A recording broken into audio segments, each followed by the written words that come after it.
Hello and welcome to the Supercoach Swordplay podcast. Great to have your company wherever you're watching, everyone. Tonight, obviously joined by my two co-hosts, Janath and DR. Welcome back, DR. It's so good to have you back on the podcast. We've bloody missed you on here. It's been the longest 2 weeks I can recall on the podcast. So yeah, it's been unreal. It's been unreal getting into it, but it could be a lot better with you on there. So yeah, it's good to have the whole gang united tonight. Rossco couldn't be with us tonight, but that's why we got the four of us, because if someone wants to chop out, another one can fill in. So yeah, rolls like clockwork. Tonight on the podcast, what you can expect on the agenda will be our round reviews, just a general team update, future planning, DR's rant. I'll be back with Spillsy's tweet of the week, injuries, hot topics, rookie data dump, and as always, we finish off with the mailbag and our trades. Boys, how are we? And I'll start with you, DR. Welcome back.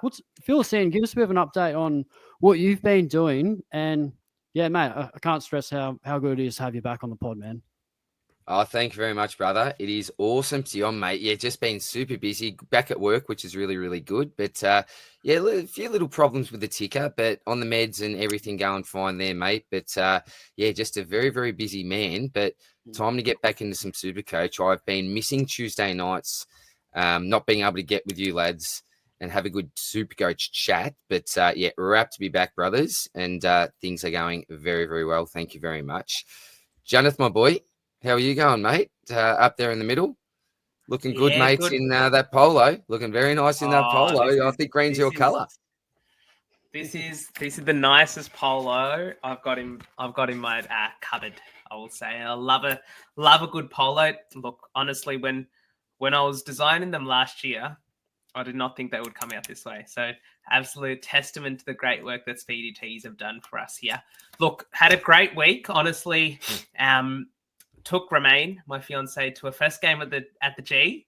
She is from Geelong as well, so almost at full conversion. But I think Sunday afternoon pushed her just over the edge to the Blue Baggers. Get in! I think we're back, baby. Back, baby. It's very quickly. It's funny you say that because Lise was a St Kilda supporter, and she had no choice basically in my family, being old Fitzroy, Brisbane. And I was just saying to her after the game, I said, geez, you're lucky that I got you away from St Kilda. And no offense, Scoops, John, I love all you boys, you know that. But what a club to barrack for. Like, come on, like, I did you a big favour, I said, for bringing you across. Be very thankful for what I've done for you. So, sorry, St Kilda, little drive-by St Kilda earlier. That's sorry, Scoopsy. Roscoe's not going to be happy either. Oh, Roscoe, I forgot Roscoe. Sorry, Roscoe. I've just given him a drive-by as soon as I take his chair again. So, yeah, sorry about that, bud.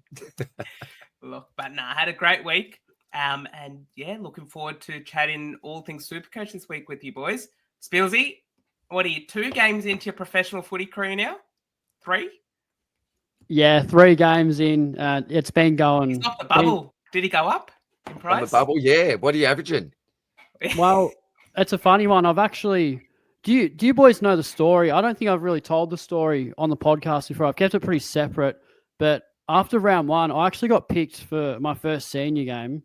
And because the points were too high, because I'd played a couple of Bendigo League clubs, they didn't know that when they picked me. And I think it's a maximum of 45 points per side. And I was worth 4 at the time. They bumped it down to 3. Big so, 4. But still overs, still not going to get it done. So I've played a bit of halfback, and then now I've got a new role on the wing. I don't like talking about it too much, boys. But I have got 2 best on ground performances in a row in the Resis. There we go. Could be a 99k rookie on the bubble this week, and boy, do we need him. But Bice is life. Do we throw away the key, DR? Yeah, Bice me too. I've actually got a bit of an idea with the Bice or Miami Bice stuff. Should I just address that now? I'll finish what I was talking about. I'll address it later. But yeah, I don't know. What I will say is it's just great to be finally playing some good footy. I feel like I've played at a lot of clubs, and in the Bendigo League, I just couldn't hack it. But now I'm playing with all my friends, and yeah, it's just the cultures are just amazing, and yeah, it's really starting to click. It's taken about 5 or 6 years for it to click and be back to my best. And yeah, I'm as fit as I've been. I'm 25 in the prime, so feeling really good. But yeah, it's just good to be playing footy. Absolute tangent. I need to stop talking about that. Very nice, mate. Yeah, Congratulations. doesn't he sound like an AFL player already? 25, playing the best footy of my career. He does. I'm really not. Like, media trained already. Still a long way to go. Media training. There's no media training in the Long Valley Football League. I'll tell you that for free. But mate, boys, just loving every bit of it. And it's funny because last year playing Golden Square Rezzies, I got dropped for both finals. I didn't play any finals last year. My form was terrible.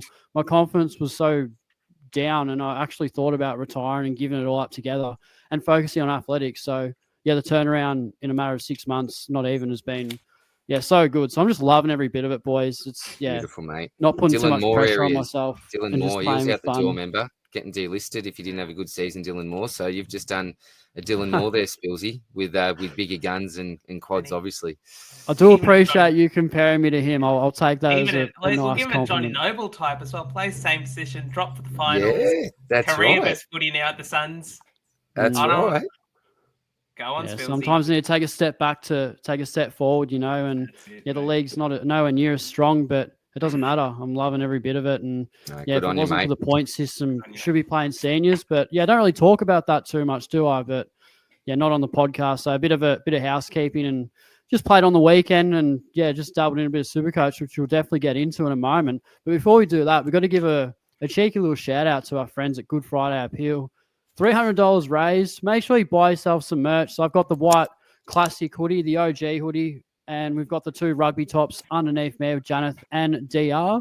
Now, I don't have my rugby top on tonight. I have some sizing issues I need to address, but maybe I do need to just cop that on the chin, Janath, and just accept the oversized baggy look. They are magnificent. Buy yourself a beanie, and $5 from every one of those purchase will go straight to the Royal Children's Hospital. So it's a great cause we do. We take absolute pride on it with the Swordplay potty. So we absolutely love it and the stuff that they do.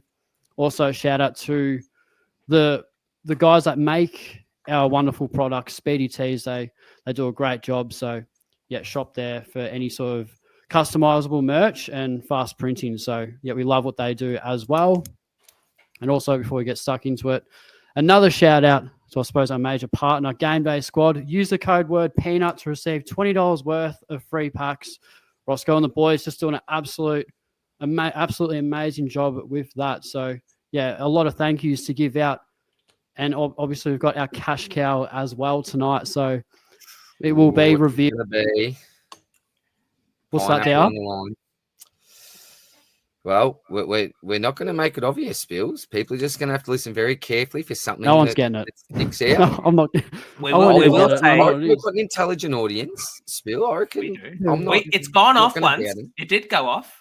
Yes, it did go off once. Right. So a couple of weeks ago, it's gone off. So $100 jackpot tonight, actually. So $100. That's right, Janath. $100 for the person that types double pineapple in our Discord. So I think it's $100. Might need to fact check that, but you'll at least be walking away with 50. That's for sure. Yeah, I don't think it's been said yet, but for those listening in the car and aren't looking at the screen, $100 to the first person that types the secret phrase in our Discord will win the cash cow for the week. And the more people don't guess, the more it goes up. So 3 weeks worth will be $150. 4 weeks will be $200, etc. So make sure you comment in the Discord for your chance to win a little bit of cash in the pocket. So nice little engagement with the community. And boys, we are back straight into the Supercoach, and I'm just gonna work from left to right, I suppose. We'll start with the man that's returned. DR, run us through your week. I just got you, but you're still playing some great Supercoach. Just ranked 4K. You're looking really good, man. Tell us about your week. Thank you very much. Nice to see you, Green Arrow, mate. I thought that I might be top of the pod this week, actually. I had a little cheeky look at Janath, and I thought, I've just got him under 20 points, looking all right here. And I scrolled down and looking for you and Rossco, and then saw this 25-17 and thought, dang it. He's got me again. So well done, Spilsy. But look, a pretty solid week, mate. I had a few ceiling games like many other teams did with your Sherrys, your Brayshaw. the bloke that I was most, I suppose, relieved, the word is Lachie Neale, because I went to that game on the weekend fully expecting Windy to shut him down and just cop another one of these 70s and just go, oh my goodness, like it just gets worse and worse.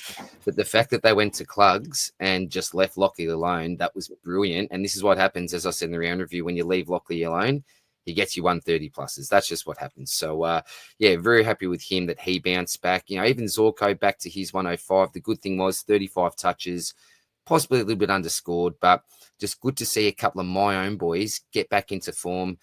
Got to actually, I haven't even mentioned, got to spend a bit of time with Al Payton, Chloe Williams, and some wonderful people from the Herald Sun. Caught up with Jared Waitley and Limo, great comedian.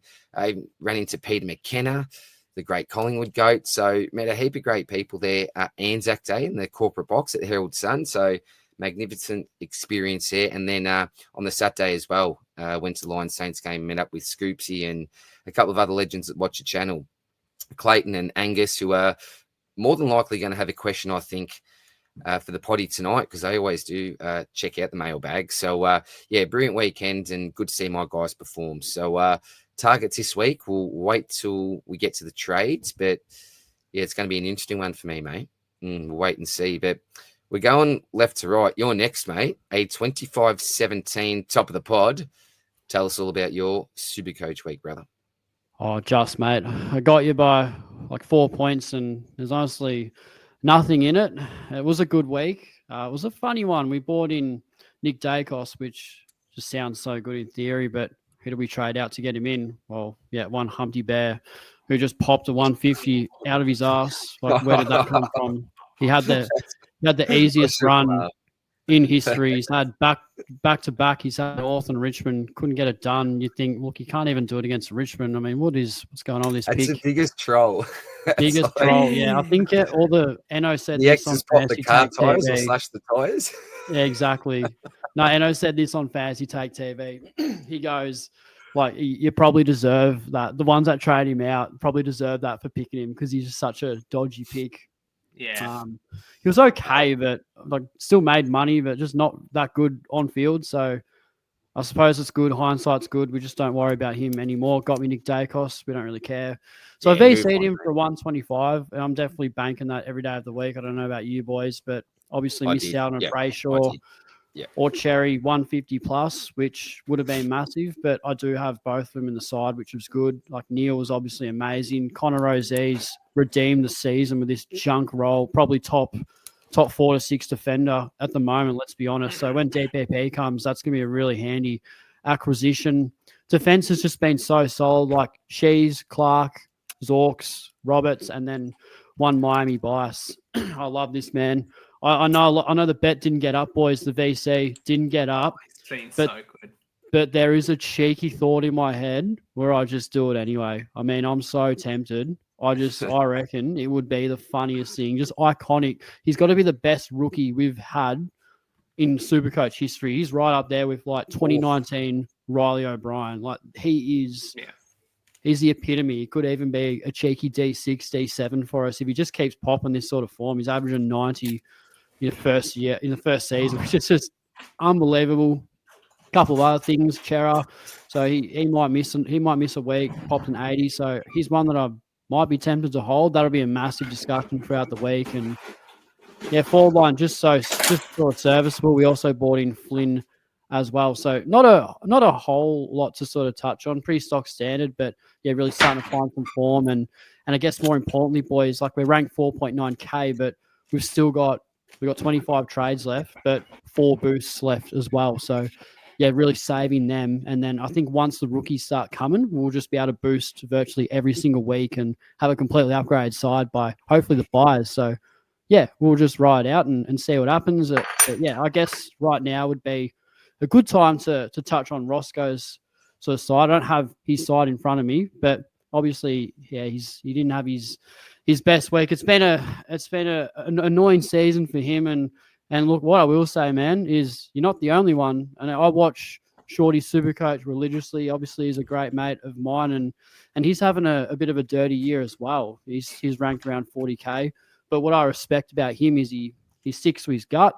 he doesn't listen to outside noise and he picks the side that he wants. And I think Rossco's done the exact same thing. So it's not always going to go your way, and you're not always going to have a good season. And yeah, there's absolutely every chance that you can turn it around. And yeah, we love having him on the potty as well. So that's it. Yeah, you'll bounce back, Rossco. Yeah, we all do. I've had seasons where it's been absolute shambles. So just keep up the work, keep grinding, and I'm sure you'll hit form very soon. One thing I will say, Spills, is smashing the game day squad is Rossco. Absolutely smashing out the game day squad.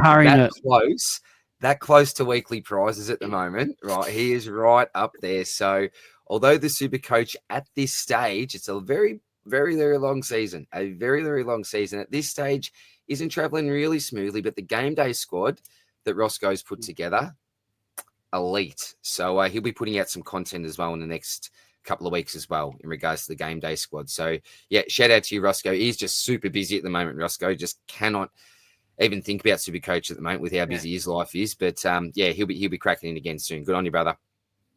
Yep. And Janath will finish with you, obviously. So didn't get the highest score this week, but look at that season rank. Just absolutely superb. Wouldn't I love to be ranked 1.8K at this point of the season? Was ranked 1.1 after round 2, and we've absolutely soiled down the order. Hopefully we can turn that around. But talk us through your round, man, and how you're building to what looks like another 3-digit rank, if not 2-digit, for a Supercoach 2025. That's the hope, mate. Well, look, it was a good week. I think all things considered, so my sort of long-term plan revolves around no day costs, which is a bit scary, a very scary non-own, but no day costs, no gone at the moment.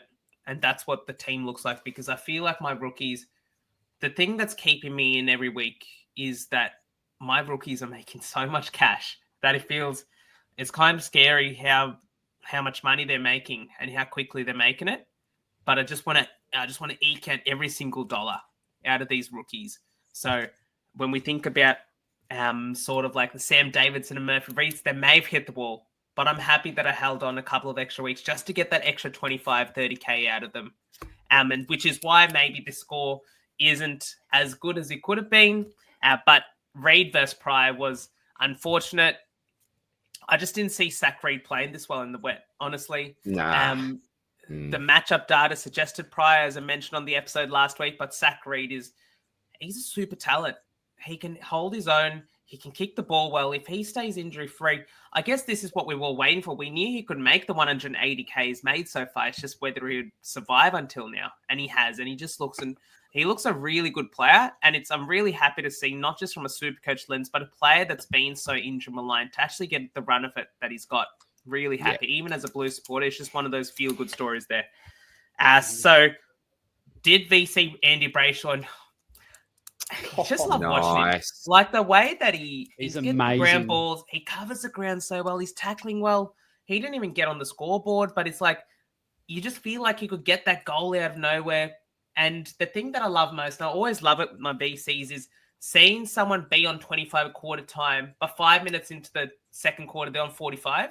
Like they can rack up points really quickly. And Andy just needs to stick off the bench. Like if he's not on the bench, in a close game, he only gets that 2-minute interchange and he's right back on and he just plays the game out. Really, really happy there. The one trade I made was Luke Traynor to Matty Flynn. So happy with that. I reckon Flynn holds. One of the things we're going to talk about in their Captain's Corner video later is just how tough of a matchup West Coast has been for Max Gawn when Bailey Williams plays, given that he just tries to rough him up a little bit. But I just hope that Flinny gets a good run of things, because as a Supercoach option, he looks electric. Now, he's very, very quickly, Janath. He's in like Flynn this week, isn't he? Like he's got to stay in this week. He's not getting dropped after that. I hope that with Minnie there, it's not Adam Simpson, that they just stick with it. Who cares if Flinny has 80 hit outs on him, as long as he's in our Supercoach, as long as he gets to 80 in Supercoach, we don't really care how West Coast absolutely, mate. Like, it's better for West Coast if they lose anyway. Like, that's right. That's right. Look, Spilsy, I must say, I've been holding this key a bit hostage here. This is the key to the Riley Bice lock. I can safely say that we can now throw Put this your blind, away. man. So the key's been thrown away. Hey, mine's out. I haven't seen mine in the best part of a month. I mean, yeah, after week 1, I went early on it, and haven't we looked back? We haven't looked back. So, yeah, who knows, boys? Maybe this time next week there might be a cheeky little Miami BUSS tattooed on my leg. Who knows? He's We'll going see how again. He's We'll see going how the again. beers go. We'll see how the beers go down on Saturday night. Our cops and robbers function, but yeah, could be on the cards. That's for sure. That sounds interesting. Jeez. Yeah, mate. Just make sure you get the spelling rolled over. My mate Brian went over, had a few drinks, and got brain. It's BRAIN. Eh? He's got brain across his chest instead of Brian. They, must have had a few too many, and the tattoos wasn't a great Miami speller BUSS. apparently. So, yeah, good old brain. Shout out to you, mate. Yeah, no, I'll make sure we won't be making that mistake. But yeah, boys, looks like we're rolling pretty well in the Supercoach side of things, and we'll look to the top of the pod. And this does hit me with a bit of a heavy heart, considering, well, for the first time ever, I was first on the podcast, and it didn't last very long, maybe a couple of weeks, and now we're third at the moment. But hopefully, with our 4 boosts in the back pocket, we can cover ground and progress up the order as the season goes. But Janath's sitting pretty up there on top. Just you can't keep him down with 15,000 points. You've got to wait until the last round to just sneak in front of him. Bradbury style. When I run out of trades, that's what you can get me. Yes, very familiar sort of ranking there, and I'm hanging around, boys. It's not perfect at the moment. We're going well. I think it's just a really good without being great, but yeah, I reckon very conservative. Honestly, we're all in the top 5K here. Us three, I think we're. You got to. And I hope that Rossco can join us for the ride. Yeah, he'll hit form and he'll come back. It all starts to click. It clicks for everyone, and our time is at the moment. So yeah, hopefully the form is sustainable, and we all have terrific years, and Rossco has a really nice finish and can cover ground. So yeah, it looks like we're going well on that side of things. Now, we do have. I can't see the head in here, Janath. What's So this is what I'm gonna do here. Is I'm gonna let you guys into my brain for a little bit. Okay. Here we go. Here we go. Everyone, get your notebooks out. Right. If you need those Swordplay notebooks out, ladies and gentlemen. Swordplay notebooks out. And get some of this good oil into you. All right. So this is my team pre-trades this week, and so. If we look across the lines, I've got the 2 defensive rookies there in BUSS as a lock. He's basically not a rookie at this point, the way he's scoring. So you got, let's say, a defender rookie that has to be one of Pryor or Reid. And then there's 3 midfielder rookies there. I'm hoping to get one of them off field this week by making an upgrade. Obviously, the rucks I'm really happy with at the moment. And then I've got Sam Powell-Pepper as the forward rookie, which again I'm really happy with. So when I'm looking across the lines there, the 3 spots that I'm most concerned about at the moment are D6, M7, and M8. Even Levi, poor game, but he can score well in spurts. And if Matty Flynn isn't dropped, there's no real reason I should be concerned about him from a scoring perspective. So now looking into the next 4 weeks, the first bye rounds hit in round 12. So we got 4 bye rounds, round 12 through 15. Round 12 bye is the one that's shared by Port Adelaide, Western Bulldogs, Carlton, and North Melbourne.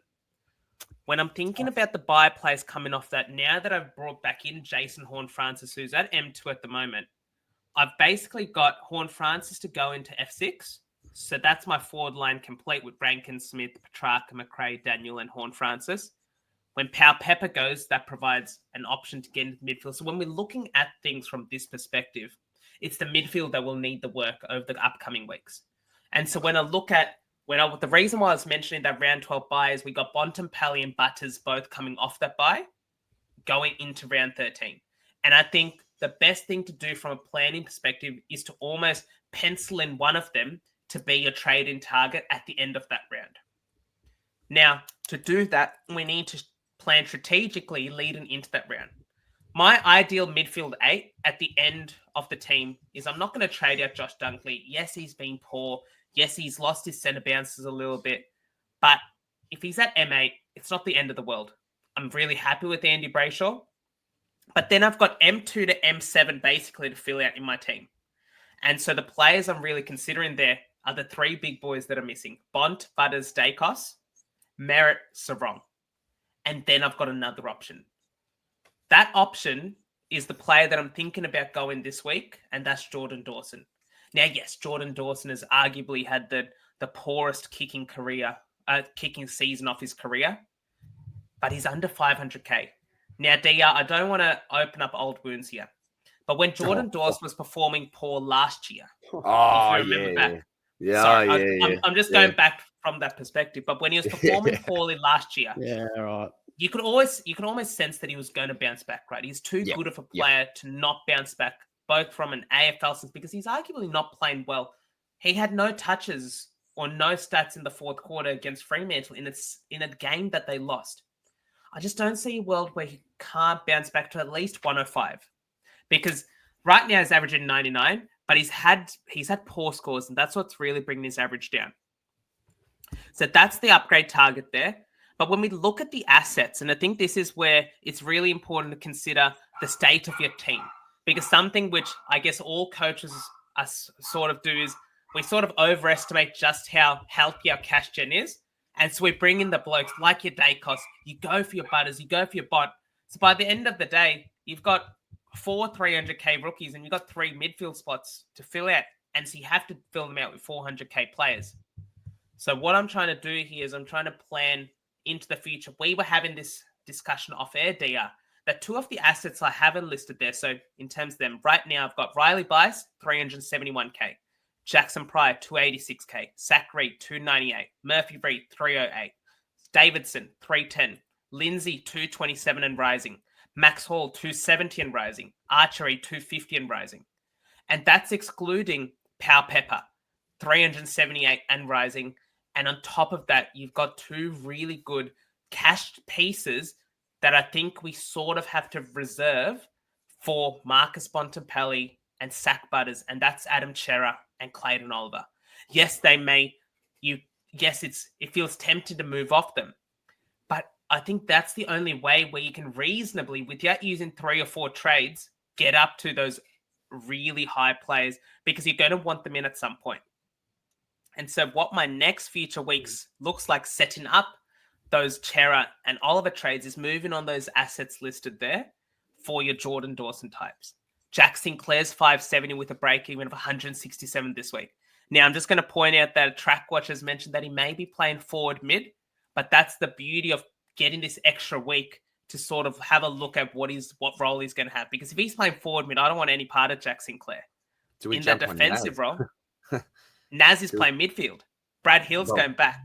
That's what the Track Watcher says. So it's going to be really interesting to see how the Saints line up this week, because I feel like that game against, I think it's Fremantle, will tell us a lot. Saki Merritt, 150 break-even. He's at a 586k. He's a player we're going to want in our teams. He's got the James Jordan tag probably next week after North Melbourne this week. What does he come down to? Caleb Sarong, likely as Windhager this week. Toby Bedford in 2 weeks. What does he come down to? Can we get him at 550?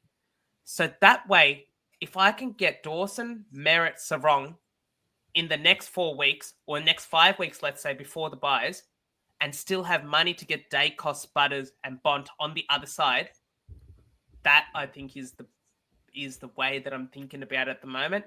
It's a really risky strategy because it's anti-potting high ceiling guys, which is something I've never done before.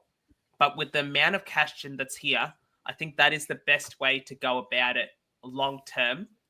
Yes, I say there's a lot of cash gen, but I feel like we always get sucked into saying that, we're always going to have this cash gen, because we need to understand that the best rookies come at the start of the season. And even now we're starting to see this rookie drought. We're going into rookies that are unproven, that we don't have much data on, and it can be really treacherous slope.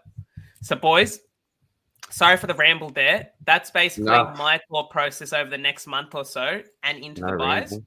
Keen to hear your thoughts. If you have anything, even in this team, Clay Hall is the one non-playing player. I guess Ben Patton got injured as well, so that provides that loop we were talking about. I think from that, it's a pretty healthy team across the board.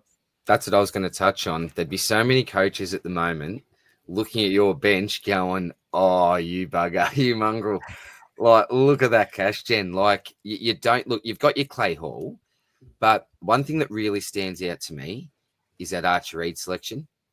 Every team I seem to look at has Boyd there. So I think where you're in a really lucky position is that you went with your Murphy Reids, your Archer Reids. I think your pair of Reids as pod rookie type selections have been brilliant for you, mate. If you can get a nice pod rookie, that can really set your season up. It really can, because like you think about, like, I personally have stuffed around from Nevitt to a Henderson to someone else, whereas you've started with Murphy and just gone on a lovely ride. You know, I've wasted trades, and even using trades, I still haven't even got up to the cash gen with 2 to 3 rookies that I've stuffed around with, whether it's your Moraes getting in him, for example. So that's what I really like about what you've done here. It seems like your cash gen is so healthy, whereas there's lots of other benches I look at. On-field things looking pretty good, but then you see your Campo still, blokes like your Nevitts, your Leaks, even up to players like your Harry Armstrong types for the few that have them. There are so many dodgy rookies out there on benches, so I think that's where you're in a really good position and a bit of a unique position, I think, at this stage. What I'll quickly say in regards to strategy is, you know, you look at your Cerras and your Olivers. One thing that had crossed my mind this week, and it's against my overall strategy, is I'm thinking, well, let's just say Adam Cerra and Oliver. I don't see them as midfield keepers. However, I do see Christian Petracca, who's actually cheaper than Adam Cerra, as a forward line keeper. I think he's at a great price. I think if you look at the little bit that Cerra's gone up, the bit that Petracca's gone down, there's a fair gap that I've been able to close there, and I'm actually still making money here. We still don't know what's going to happen with his suspension. But Janath, I'll ask you, mate, being a Carlton man, and not just necessarily being a Carlton man, I suppose just strategy in general. Yeah. What would you say to those people like myself that are not serious, but considering the Cerra to Petracca move, with the whole idea being that Petracca's at a good price and he looks like a set forward premium, whereas Cerra's not a midfield premium? Yeah. What are your thoughts, mate, on that? I think a lot will come down to what the outcome of tonight or tomorrow morning is, with Cerra going to the tribunal, looking to get off. Look, it was a pretty weak, Spills, you're going to talk about it soon. It was a pretty weak, display. It's not week worthy, like a 1 week worthy. It's probably just a fine move on. If Cerra gets off, I think the discourse that we're going to have regarding that trade is exactly the discourse that we need to have regarding Supercoach strategy, because when you get rid of Cerra Petracca, you're going apple to apple. But if you can get rid of Davidson and Reid, Davidson and another rookie to Petracca and a rookie, you're going 2 oranges to an apple and an orange, or an apple and a lime, let's say. You get the point. But it's basically you're getting that rookie off the field and you're keeping Cerra on there, but you still replace that rookie with someone better. Yes, it costs a trade, but that's the whole point of the upgrade cadence, isn't it? Now, I think what this stems down to for you, DI, is the fact that we don't have a trustworthy rookie that's on the bubble this week. And so the only way you can look to get Petracca in is to go early on a rookie, or to hold your horses, but to go sideways from a Cerra. 100%. As a Carlton man, Cerra's really impressed me. I'd like that 81. We were in the same position with Matty Roberts 2 weeks ago. When he scored that 79, it was all panic bells, and it was like everything that had worked with the pick so far. At the end of round 2, you said that he's a top 6.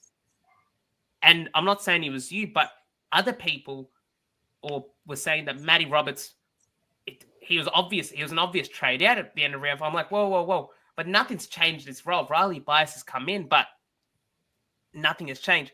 And it's the same with Cerra. Nothing has changed apart from his score to suggest that he's a trade out. And so I think that ideal world here is to go 1 up, 1 down with 2 rookies that you can get to Petracca and a rookie with. We're going to talk about the rookie data dump soon. I think Jed Buslinger is the best option this week, followed by Henry Husway. Interesting. Okay. And then we'll say the rest, because I think we're in a pretty tough position rookie-wise in the upcoming weeks. I'm interested to hear your thoughts about that, mate. Yeah, but I suppose the last thing I'd ask is, so you look at your rookies on field, BUSS, we're not concerned about. Yeah. So you got Pryor. Like, are there any current rookies you've got on field that you're actually worried about having on field? I suppose is a simple question. Well, this week when I do the Dawson trade, let's say that Dawson doesn't score like a rookie, which I hope he doesn't. Another 30. Yeah. Riley Bice, D5. Jackson Pryor, Zachary, D6. Xavier Lindsay against West Coast at DA at M8. Levi Ashcroft, M7, but I feel like everyone has him on field. Sam Powell Pepper, F6. Matty Flynn at flex. I'm not concerned about any of them except D6 this week. Like, obviously, you have the variability in rookie scoring, but from a matchups point of view and from a players that are trust point of view, I'm not concerned with any of them. And the beauty of it is, with those trades, I can even loop Maxi Hall on versus Fremantle, see what he scores. If he scores decently, move a couple of pieces around, get Hall score on, get Clay Hall on using the loop, that sort of thing. So there's a bit of flexibility there as well. Yeah, love it. And last thing, Jack Sinclair, absolute next week. Oof. This is must watch. We have to see the role. Absolute. Yeah. Well, you're right. Sorry, I didn't. Yeah, considering that, it's a big watch, and we're lucky we don't. Yeah. This is a great scenario for us at the moment because as non-owners, big break even, questions about the role now, and that's why I always say it is so risky spending up your 620s, your 640s for these type of guys because all they need is a slight change in role, a bad game, and back down where they go. So, and what I'll say is Bont is a different beast. So you never compare any other player, in my opinion, to a Bont because I think Butters is in that realm now. Oh, Butters, yeah. I'll go Butters ahead. I still have Butters in my M1. Wash your mouth out, Spills. We're talking about Marcus royalty here, mate. Wash your mouth out, please. I respect Butters. Butters is there. But come on. Butters he's really. I feel like he's not ahead of Bont, but he's at the level where he's close. If he gets to 620, you almost have to get him. Yeah. I agree. Yeah, I'd agree with that. That's for both. Like, to me, the Bont is just... it's the Bont in his own realm, and then Butters can come after him, right? But I'm not putting anyone over the Bont. Well, could I ask about a couple of your boys there? We're talking about premiums here. Yeah. Now, Kiddy Coleman's due back into the VFL this week, or possibly could make an early return to the AFL. Dane Zorko and Lockie Neale. Zorko at 516, coming off the 104, has a great record against Gold Coast, but a 130 break even. And then Lockie Neale, 560K, low break even, looks to be back in form, but you can almost, even when we thought there was going to be a tag game, but he didn't get it. You know when his poor games are going to come, but you also know when he doesn't get the tag, he's going to score well. 560K. Do you have more confidence? This may be a selfish question here. Boost to get Neale or 2 trades for Dawson? I think that they're almost going to score in similar way. I think that with both Neale and Dawson, they're going to have a couple of games in the 70s and then they'll go really big. I think that the way Neale's playing is it looks like Neale's probably got that bigger ceiling at the moment. But the trouble is, if you're comparing Neale versus Zorko, if you look at Zorko's start to the season, it was absolutely phenomenal. We haven't seen Zorko really cop any attention. We saw 2 poor games from him, really. One was when Collingwood just had fantastic team defense, blocked the corridor, gave away stupid 50. His head was out of the game, arguing with Fags. He has these rare games here and there. Less now than what he did when he was younger. Less now. So there's a bit of an excuse for that. And I watched him on the weekend. He was getting so much of the pill. I think it was 35 touches. He only scored the 105. There were a couple of direct turnovers which weren't fantastic. But I'm still confident in Zorko. Like, people do refer to his age, and I get that. But I don't think that anyone logically can say that the reason for his couple of poor scores is age. I just don't think that stacks up to me. So I'm really confident with Zorko at that price, even though he's got the relatively high break even. I think he's a really good price for what he can produce. And again, we've seen lots of midfield tags, but how many half-back tags have we seen? Not many. I can't think of too many, if Jules, any. what would you say? Zorko, Neale as options to trade in. So I think the big three, you got Petracca. He's probably the elephant in the room here. But do you see as Zorko and Neale as good trading options this week? I do. It's frustrating though because they're both very susceptible to tags, and especially Lockie Neale. He's delivered two of the worst scores for any sort of Uber Primo. So it just sort of depends what situation you're in and who you don't have in your side. But if you can bring him in, I don't see why not. I'd definitely rather pick a Petracca because I'm pretty confident that he's knocking on the door, top 6 forward and playing more midfield. So a lot cheaper as well. So yeah, it is a funny one. I've got both of them in the side, and none of them really excite me, but they get the job done most weeks. They're not. Yeah, they're pretty consistent, especially Zorko. Zorko's really consistent. It's anywhere from 90 to 115 at this stage. It's a bit of Jordan Clark about it, so I think he's fine. I'm not too worried about the age. The role is juicy. Probably wouldn't pick him again next year, but I can't see a sign of that slowing down anytime soon.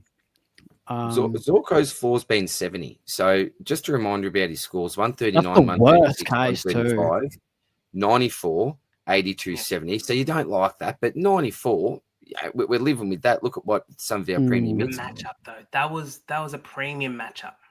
Yeah, I you're think right. Jasper Fletcher's Sometimes happens. just sort of emergence as a halfback has really sort of hurt him. That's what scares me about when Kiddy comes back.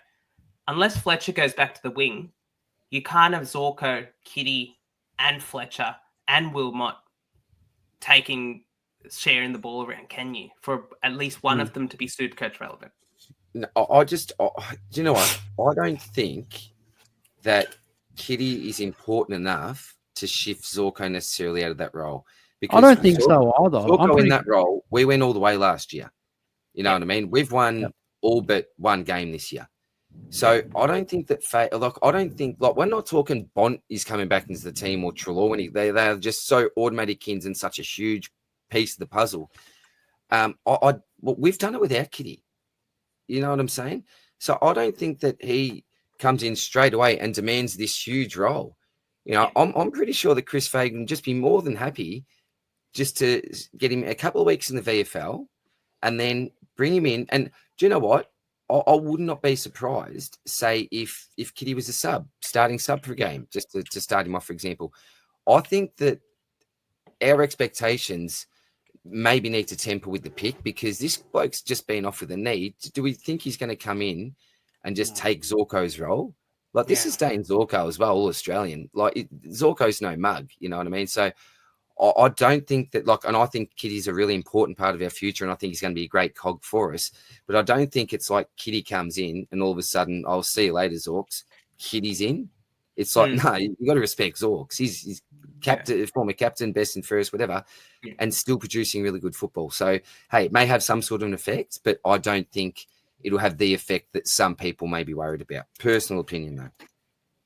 I'm pretty confident on Zorko's form and his role, regardless of Kiddy Coleman returning to the side. He's just been way too good. I think to bookend this, what I would say about your team, Janath, I like how you've got the assets and the targets, and it's very similar to what I do.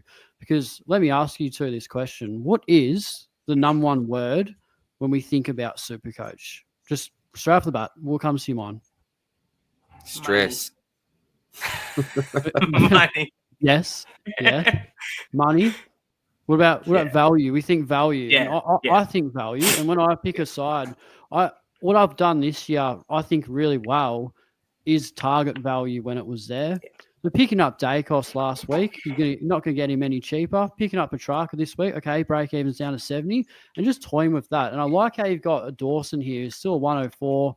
You can wait and see what he does. But when they reset that break even, that's the perfect time to really jump on, because not only is their break even low, but their form, they're coming into form. So you can pick them with a little bit more confidence. And I like the layout of all the ones that you're targeting. And the assets, like you probably won't like me saying this, Janath, but I think we're looking at a top, it could be another top 50 finish for you with all this value these rookies are insane. You've still got Davidson, who's just popped an 80, a nice little bit of cash there. Max Hall, another 80. You got Powell Pepper. Murphy Reid's been a star rookie pod for you. You got so much value that I don't have in my team. And even like what you said, DR, having an Archer Reid there.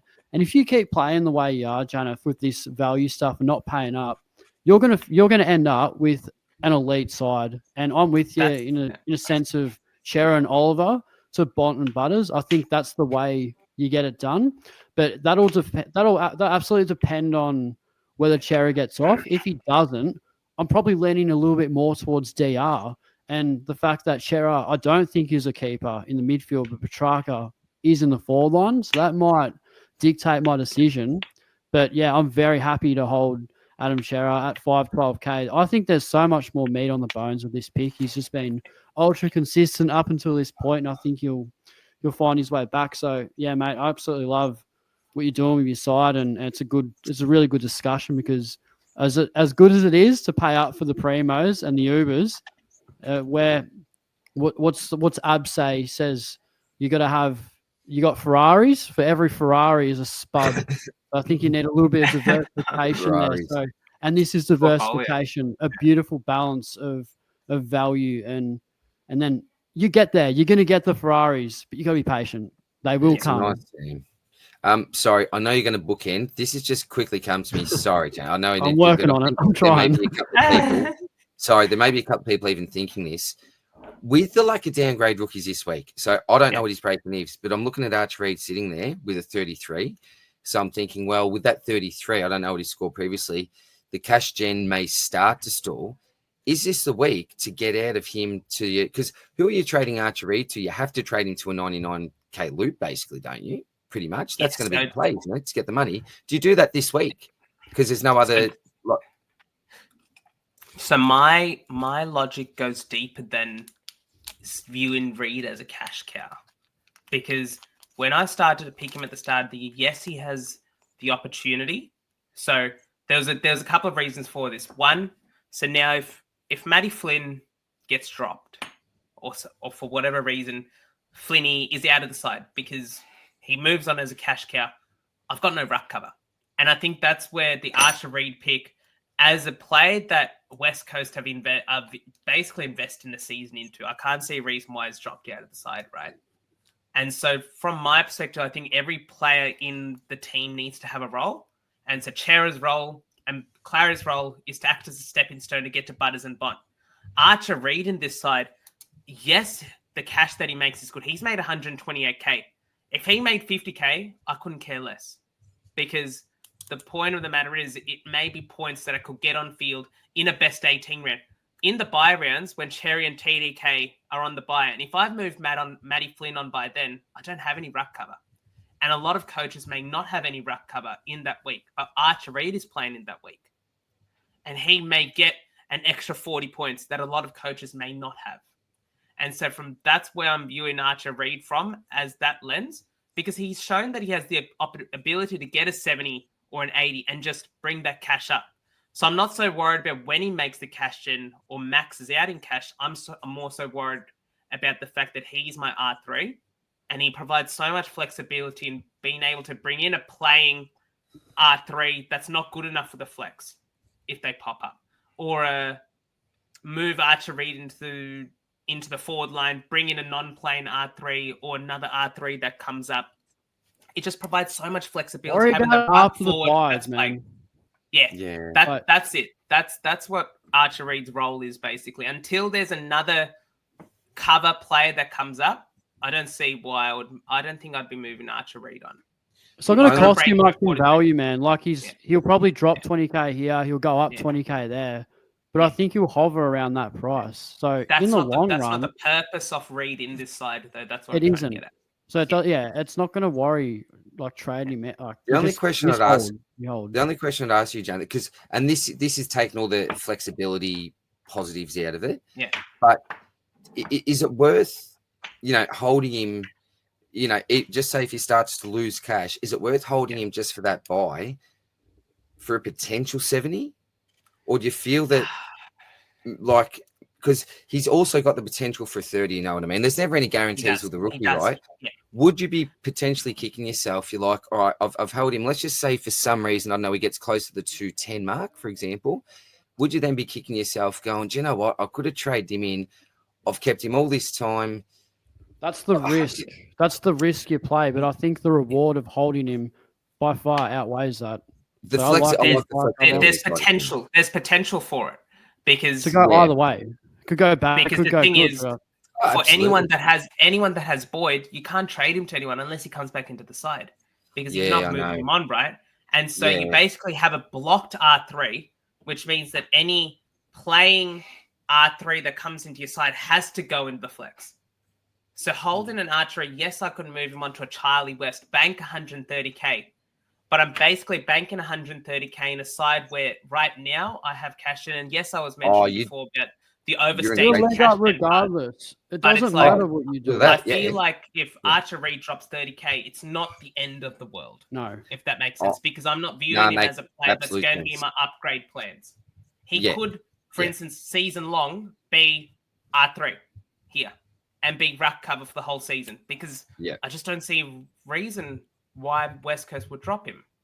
He won't get dropped. He'll have good games and bad games. But regardless what you do, you're already a step ahead of both myself and DO who have, well, effectively a dead R3 who's barely even been a good loot because Saints have played early. So it's a good problem to have. That's it. A very good problem to have. I know it's a very convoluted chat, boys, but I think it's good from a strategy point of view just to let everyone else know sort of what's happening across the side. For sure. And an unreal discussion there, boys, but maybe we move on to some more discussion. We are back, first time in 2 weeks. We are back for DR's rant, and this better be good. I mean, we waited all this time for it, and by the looks of these images, it's potentially going to be a good one. DR, welcome back to your rant. Fire away, man. What do you got for us? Thank you. It's simple, Spills. For those people that are watching on YouTube, you can see the picture here. How on earth is this a suspension? Come on. Now, how soft can we be? You've got to be absolutely joking. Now, I know the Carlton's lawyers do a pretty good job, Janath. They got your boy Brownlow when he knocked he's on the pay book. One of the nicest blokes you'd meet, just shattered to the man. But in all seriousness, this is an absolute joke, in my opinion. Absolute joke. He's a player that has been so super consistent for me, and that's something I didn't mention about Cherry before. You basically, and I know you got an 80, but you basically have been able to go 95 to 110 each week. That's what Aiden Cherry is going to give me. You know, it just seems to happen. That's just where he ends up every week. Super consistent. And the fact that he's potentially going to be taken away for this week is super frustrating for me. And particularly for those coaches that do have the opposite bench to Janath and still have, say, your Nevitz, your Henderson, your whoever's there that's not playing, your Clay Hall, your Gross, whoever it is, it's tough. You know, it may mean that you need to trade him out to avoid having one less player on field. But Janath, I think it's a joke as a Brisbane man. I'm guessing you think it's a joke as a Carlton man. And Spilsy, I'm guessing you think it's a joke as someone with half a brain. Mate, I Cerra owner. Yeah, and a Cerra owner. Yeah, we all think it's weak as piss. I copped 3 of these on the weekend. 2 of them were free kicks. You know what I said? You know what I said about it? I said play on. A fair bump. You gobbled them up, didn't you, Spills? You gobbled them up, mate. Yeah, exactly. I mean, get up. There's nothing in it. Yeah, I think it's a massive carry on, and yeah, if he gets suspended for that, is that Bose? Is it? Is that Bose? It is Jack Bose. Yes. He needs to visit Petracca, doesn't he? Spills, get some cement into him, mate. Get some concrete and harden up, mate. Go see the big cement. Should be fined for flopping and staging, if anything. I mean, that was seriously. Yeah, I've seen the vision a couple of times, and I didn't think there was a whole lot in it, so I'm pretty confident Sherry gets off with this one. But if he doesn't, then we're in a world of hurt with the. Yeah. Is it Michael Christian who's in charge of all this stuff, Janath? Is he the tribunal? That's the guy. He'll be the one with egg on his face if this doesn't get overruled. But we'll see what happens. Hopefully, fingers crossed for our sake that he does play this week and isn't suspended. And boys, we're back for for my tweet of the week. Here we And go. It's been in bad form, to be honest. I'm a bit flat with the community. I'm expecting better. I haven't seen too much humour going around. Blokes are really struggling with Supercoach, but I guess isn't really too Supercoach relevant. So I assume most of the viewers will be listening to this one in the car. So I'll try and describe what's going on here. So this is the Victoria Best 22 that was released by the AFL on X. Now, Matt's gone and commented. He said, further evidence that Zach Merritt is immensely underrated. And as someone that I think not only is he immensely underrated, I think he's the best bloke in the AFL by the length of the Flemington straight. And where is he? Where is he? Why is he not on this list? He is our best player. He's Essendon's best player quite comfortably. He can't even crack it. So come to think of it, I don't think the Dons have any players on this list. And I'm happy to cop that because we're young and we don't have too much talent, but you've got to include Zach Merritt. So, yeah, I couldn't agree more with Matt here. And I guess what you don't see here is the like count. I think he struck out about 148, 150 likes. So a very popular comment. And I saw that and I went, yeah, I absolutely agree with you, mate. So if you tune in, Matt, kudos to yourself for the tweet of the week. It doesn't get unrecognised, and I could not agree more. What are your thoughts of this one, boys? Because yeah, well, I'll say something. That's not the biggest oversight, Spills. That's not the biggest oversight here, my friend. I cannot believe, next to Hugh McCluggage, who 100% deserves it, on the other wing we have Caleb Sarong. How about his teammate? They put Caleb Sarong on a wing. Andy Brayshaw deserves that wing spot, mate. Don't worry about Zeret and Sarong. Andy B. Good pick up there. He's a Victorian. He's 100% a Victorian. Should be on the list. What more? Oh, DR. I reckon you might have to go do a bit of geography here, mate. Andy B was born in South Australia. Do you know what? Hang on. I Googled this. I thought he was Victorian. I thought he was Victorian as well. It's AIO. Yes, Andy Brayshaw's Victoria. He grew up in the southeastern suburbs of Melbourne. He was born in Adelaide. Metro. He was born in Adelaide. Do they pick it where you're born, or do they pick it where you played your football? That's controversial. Is it where you're born or not? If it is, I get. But he played for bloody Metro. Like, that's Victorian, isn't it? Like, probably. Oh, he's a Victorian. I don't know. I just reckon that's dicey. So I'll give you Zeret or Brayshaw. Any of them over Sarong on that wing. I reckon that's ridiculous, Sarong on the wing. But yeah, good tweet of the week, Billsy. Good tweet. Hasn't even asked Enno what he thinks of Caleb Sarong. I mean, he's been pretty underwhelming for what he could do. So, yeah. Who made this list? Who decided, yes, this is the best 22 at this point of the year? There is at least 5 things wrong with it. Ridiculous, mate. Move on. We don't have time to go into all that. But Zach Merritt, well and truly robbed. Janath, hot topics. Yes. Your time to shine, man. What do you got for us? Thank you, mate. We'll just start off with some injury news, boys. Yeah. So as we mentioned earlier, Kiddy Coleman is off the injury report. Great news to hear as just a footy lover. Should come through the VFL. For those that brought in Matty Carroll, I guess good news. Bad news for me as a Carlton fan. Jack Silvani's has a broken hand because Patrick Dangerfield doesn't know how to keep his hands to himself. 1 to 2 weeks there. Daniel McStay is out for... So what I meant, Matty Carroll, good news is that Lockie Cowan will probably come in for Jack Silvani. Yeah. And then it's basically battle between Cowan and Carroll for 2 weeks to see who can stay in the side there. Dan McStay, 6 to 8 weeks out with a knee injury. Really promising to hear that because it looked worse than that at the time. Now, does that open the door for Mason Cox's return or possibly the boy we were mentioning earlier, Charlie West?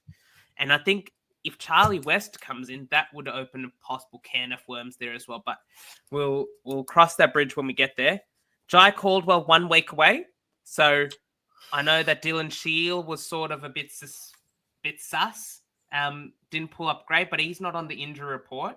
And Elijah Sardis was held out. Now, Elijah Sardis is one that we could consider as a downgrade option this week, but with Caldwell back next week, I don't think you can really go there. It's a Scobes is going to hate us saying that. Scobes loves him, right? He's just waiting for him to come in. But with Caldwell coming back, I think it's a risk at 190, whatever it is. Yeah. Luke Jackson is a test to play this week. Now, this could spell danger signs for our boy Oscar McDonald as an option this week. I guess the beauty of it is Fremantle play the Friday, so at least we'll know by Thursday night whether or not Oscar McDonald will be in the side along with Luke Jackson. It would be good to see Jackson named, because if he's named, that means we get the indication as to whether or not McDonald is in that team. And then Paddy Voss is due to come back in next week as well. So that's very hard. Does Jacko have that dog in him still, though? Does he really have that dog in him? I reckon they just keep playing big Oscar Mac. I mean, well, I love him. What you're saying? Don't put Jackson in the VFL? Just leave him there. We reckon down. Has Dogger got the dog in him yet, mate? Okay, has he got the dog in?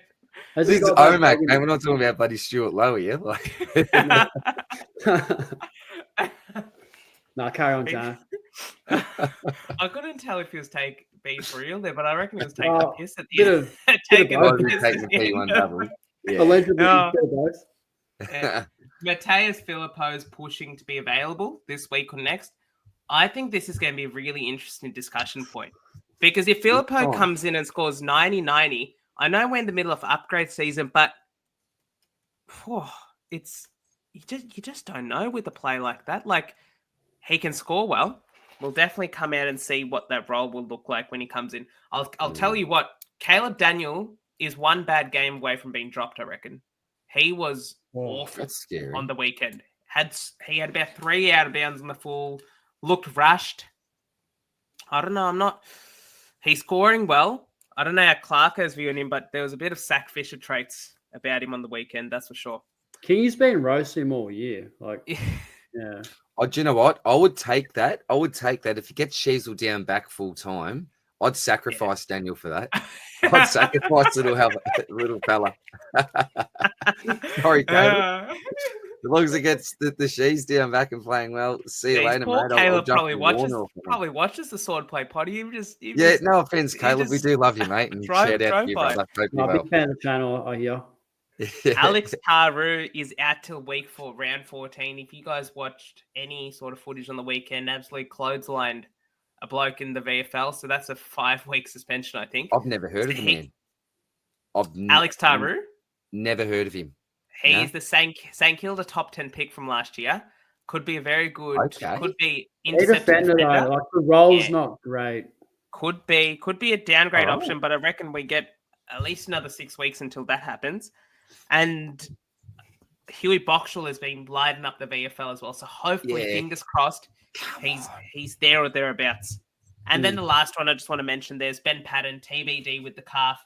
He was probably straight out for Sam Wicks coming back anyway, but at least he made a measly 30K this week. Could come in handy. You never know. You never know there. Yeah. So those are the injuries, boys. Mate. One thing, another hot topic that I want to pose to you boys is Isaac Rankine, Bailey Smith, and Christian Petracca, $300 away in price. Very quickly, put it out there. What are you ranking from here to the end of the season? 1, 2, 3 out of those 3 players. How it lies. Rankine, Baz, Track. Wow. That's interesting. I'm going the same. That's interesting. I'm pretty happy with that. Yeah, I would put Petracca ahead of Smith. Of course you would. Oh my. What do you mean?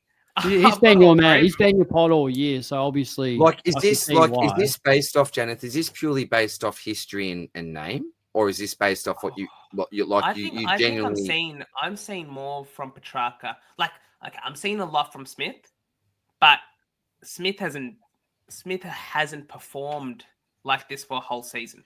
He's put up stretches like this in seasons gone by. Yes, he has a new role. He looks like he's unleashed across the field. But I don't know. He's been building for like 3 years. I think that Petracca's he's the proven commodity. Like, you know what you're going to get from him. And I think that's why I was so hot on him last week. And I know Spiels and Rossco were pushing back on a bit. It was like, I just want to see the 120. Well, see, this is what's going to happen is that he always had the role. He just had to put up a big score. And he got that 129. And I feel like we were predicting it. You just wanted to see it. And now he's on the runway. He's off. I feel like he only just got CBAs again, though. I reckon he was playing a lot more forward. He's had the CBAs. Has he? I want to say that. He's been 80. He was 81 in the first week, and then the last 3 weeks been 65, 82, 79.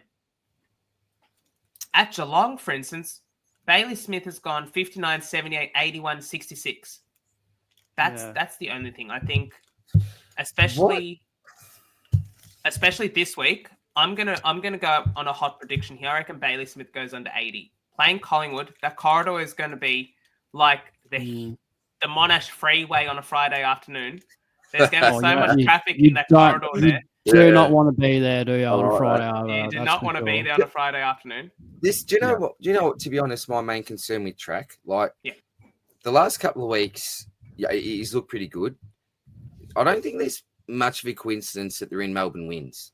So Melbourne have had their 2 wins last couple of weeks. What's Track going to be like if Melbourne lose another couple of games and basically their season's over? Like, is he going to check out? Like, even the most mentally strong people, we know that he didn't really want to be there coming into this season. The most mentally strong, and think about what's happened with that injury as well, life-threatening sort of stuff.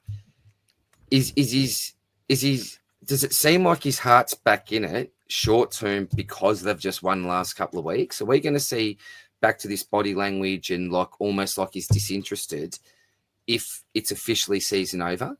And like, will his mind start to? But I don't know, and would never ever question his professionalism.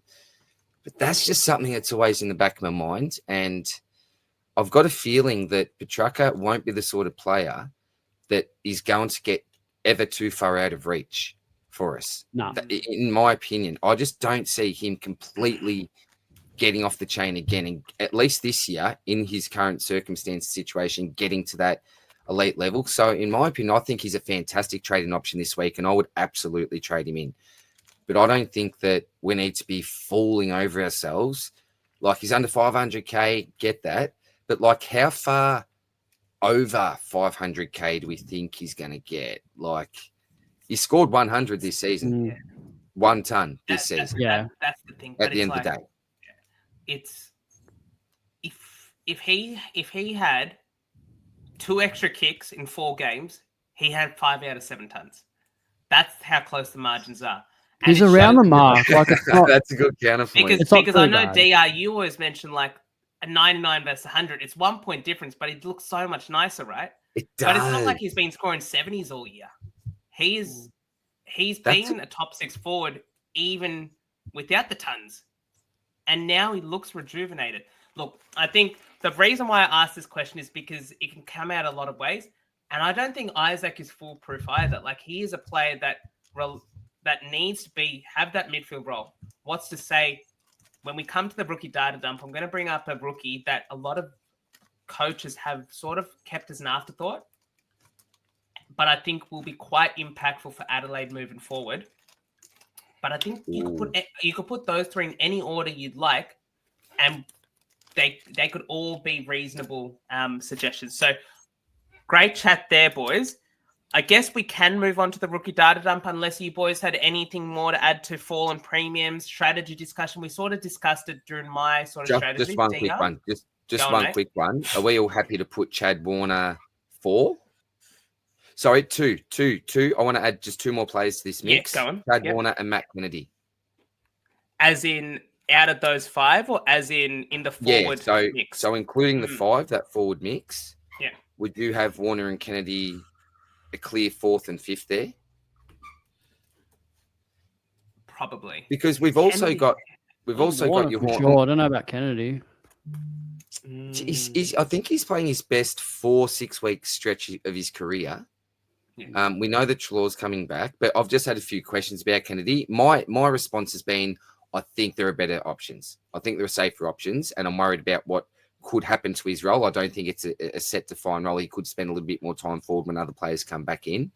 But Chad Warner's a big one. And do you know the only thing I don't mind about Chad Warner, and this is when we've got our full premium side, is that with the flex position now, right, Once I get a full premium side, I'm hoping that I'm not going to be worrying about too many 70 type scores. No 30s or nothing like that, right? So hopefully most of my players are getting around the 100 mark. Having a Chad Warner there with a flex position means that his floor games do not hurt as much, but his ceiling games could make a massive difference to your score that week, because he's that classic player that you hate owning one week and you're praising owning the week after. Look at the stretch he had last year. Remember, there was like Warner, Dunkley, Neale, LDU or someone. There was all these options, and the people that went Warner really suffered. But he leading into that, he had some massive ceiling games. When he's on, he's hugely, hugely on. And I just think with the flex position, it almost lines perfectly to a Warner type. He's got DPP. He's cheap at the moment. We know he's got a big ceiling. Preferably, as I'm saying, when we've got a full team of premiums, so we can cop that floor score.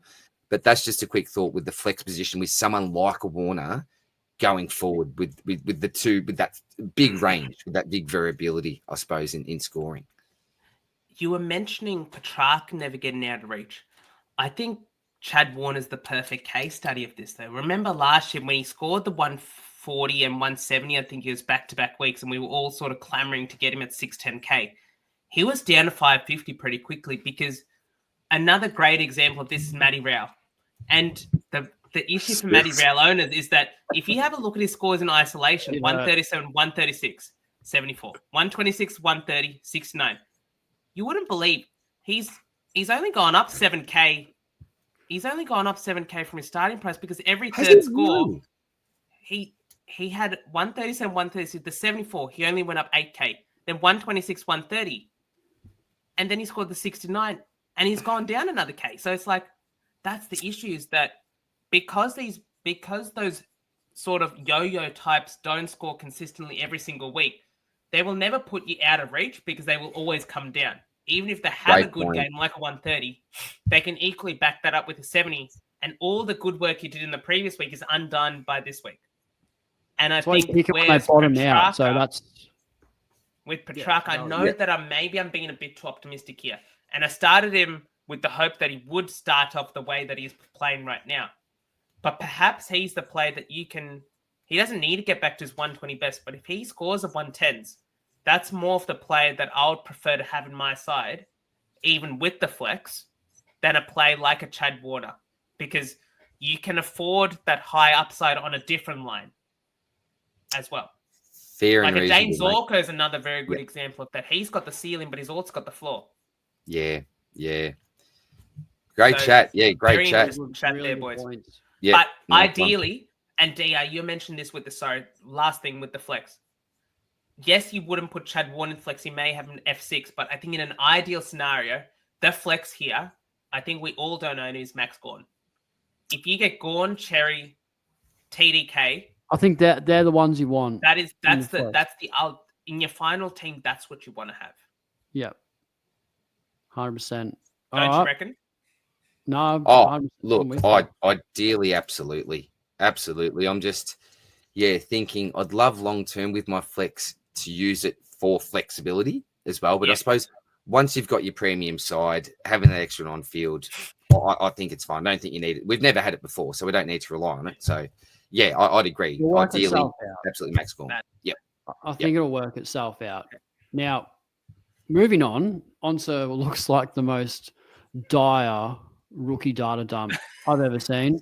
And Janath, we are not spending long on this, are we? Like, you're going to run us through what we've got. There are few and far between options. There's nothing available. What is there? I mean, you can go early on certain players. We've got one guy in green there, but dodgiest job security you'll ever see. So, take us away, man. What do you got for us?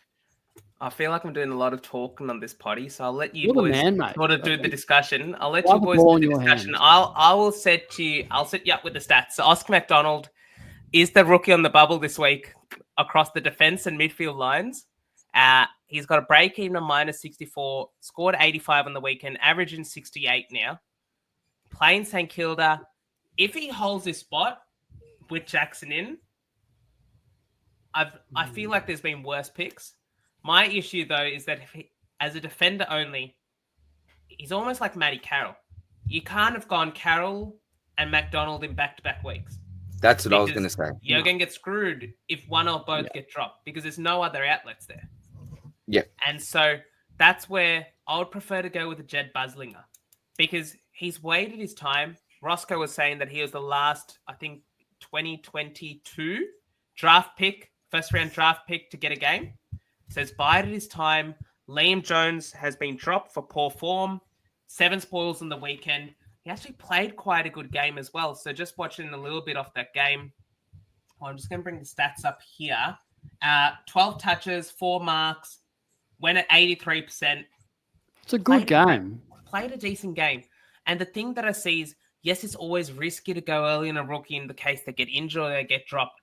But beggars can't be choosers. You have to. And so you have to when we compare him with the other option, Henry Hustwaite, I think is a time to sharpen the pencil, boys. So we can either go this week or next on the pencil here. For those that don't know, the pencil is Henry Hustwaite. He looks like a pencil, apparently. HB. Not sure. Look like a pencil. I love that. I didn't come up with that. Yeah, Someone else did. It's so good, though. I rate it highly. I rate it highly. Pencils, ladies and gentlemen. That's magnificent. We're bringing this Make sure to always sharpen your pencil. 121K. 121K. Inside mid, 72. Now, this, boys, I think if Adam Cerra is ruled out this week, the philosophy on this pick, I think, changes. Hustwaite playing Richmond, at the MCG. He's probably going to get the stretch until Connor Nash comes back in. But that's only 4 weeks. And so this may just be a 4-week investment there. Sorry, I just went forward a slide. But playing Richmond, if Cerra's out this week, I'd feel confident fielding Hustwaite this week. That's the sort of position we are in. Then he's got Melbourne next week. He could be like the sub. He looks like he could be a sub, this bloke. He could be a sub. He's got no right to be playing ahead of Nash because obviously suspension, you can't help that, but surely there's that risk attached to it. Oh, I think it's risky either way. I think for lots of people. Did you want to talk about anyone else before I sort of talk about BUSS and Huss, Janath? Yeah, just 2 things on the Huss very quickly is that if we think back to the preseason, Hawthorn did a preseason sort of deep dive into their team. And I remember Henry Hustwaite came in to talk to Sam Mitchell. He's like, Coach, where can you fit me into the side? And Sam Mitchell basically downplayed it, saying like, oh, there's not really a position you can play. Like Huss was like, oh, can I play at halfback? And he's like, we've already got our halfback set. So it does look like he's on the periphery. The one thing that I would add, though, is comments made by, I'm just trying to find them, but there were some comments made by Sam Mitchell after the game on the weekend, which were really glowing off Henry Hustwaite. So what they mentioned here, so I just want to bring it up, is we saw Henry Hustwaite come in today and do a great job. I was wrapped for him. He really deserved his opportunity. He got it and he took it. Straight from the coach's mouth. Got it and took it. Yeah. So, boys, fire away. Yeah. What are your thoughts on the 2 of them? Spilsy, did you want to go, mate? Or I like Busslinger more because on Supercoach, on paper, it doesn't look too good. But 7 spoils, that's getting it done in any team. And job security is key, and that's what we want. We're picking these guys because we want them to, particularly going early. It's always a massive risk. I think if you're going to pick any of them, I think Busslinger's got the best job security where a lot of uncertainty about pencil. I don't know if I'm vibing the pencil at the moment. I want another week to assess the situation. He wants a pen. Question. He doesn't want a pencil. He wants a pen. I don't know why I'm laughing. I just love that the pencil. I just want the bus. I'd rather a bus over a pencil. He'd rather a bus over a pencil. And I'm gonna throw a pencil under the bus. Because I think there are just way too many red flags with this pick. I mean, if he plays, it's good praise from the coach. He got his opportunity, but they needed to bring him in. They needed someone to come in the side. Is he a sub risk? They've got a lot of mids run through there. Does he get dropped straight in for Nash? We don't know. He's one that I really would like to get another week on, and he could be the most traded player next week when we're talking about him more comfortably. Where if we're going to go early, I think Busslinger, the highly touted draft pick who's had to earn his opportunity. Bevo known for doing that with his players, and I thought that's a great debut game. 7 spoils and that efficiency too. So calm under pressure. I think he'll be a good pick. So yeah, good points you raised there, Janath. I'm probably going to change my trade plans and lean probably more towards Jetty Boy. But DR, you have anything you'd like to add there? Any devil's advocate type stuff, or you sort of agree with what we're on about? Yeah, maybe. Well, first of all, what I want to make really clear is I think the three of us would never advise going early if you don't have to. Like, never go early if you don't have to.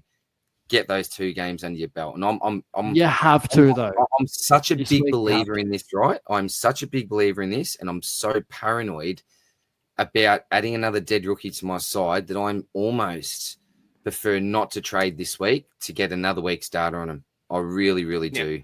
But in saying that, Os McDonald, I'll be pretty surprised if he's named. You know, you got Big Dogger coming back, you got Voss coming back. I just don't really see. And the other thing is he's had that that second ruck role as well. I think when Dogger comes back, he probably takes over that. So I don't like Os McDonald. Now, when it comes to the bus and the Huss, or the pencil, is that there's 2 ways to look at it, because with the bus, he's in for Liam Jones. Now, Liam Jones is no absolute mug. I know he's not in form and everything, but that's pretty stiff competition for your spot, right? Whereas I think Huswaite, there's never any guarantees in this game, but if he plays his role, I think he's guaranteed to keep his spot at least until Connor Nash comes back into the side.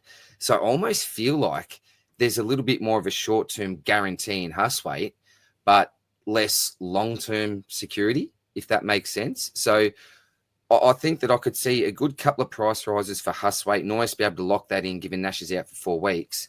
But with Bus, I could see him playing maybe this week and then going, Liam, come back. That was good experience for you, Bus, back in the VFL and dominate for a little while. Or else I could see them just going with Bus, just going, do you know what? This is our future. He's playing well. Let's continue to get games into him. So I'm finding this really, really tough to assess. And because I'm personally finding it tough to assess, other people may be more confident than me on one or the other. I'm not trading this week at this stage, I don't think. So don't hate it. Yeah, it's probably that's my. And what else have I got here? I was writing stuff down. H. Remember the Bont pre-season spoke with H at a Greek restaurant, and H said, "Who's your Bulldogs breakout for this year?" And he did say the Bus. So high praise from Bont and Pally then. I said the same thing with Huswaite with you there, Spills, potential to sub. I'm not too sure. I don't know if I've forgiven the bugger from last year, because I was so dead set that he was starting in my side, didn't get selected. Didn't work and then out. I ended up with Sam Berry. It was Huswaite's fault I started Sam Berry. So, bugger you, us for that. And, keep your receipts. That's what I reckon. And Bus has done no harm to us yet. And he's been the most popular defender rookie over the preseason for good reason. And I think long term he's a better pick. I reckon he could really, even Jones comes back, I think they'll find a way to keep him in somehow, because they did. I'll go against you. Devil's advocate, you two can have Bus, and I'm going to say... We've got to be a little bit different. We can't always agree. I'll hate being Yeah. There's going to be Smith versus Petracca debate, and there's going to be Bus versus Pencil debate, and we can't always be the same. We've got to.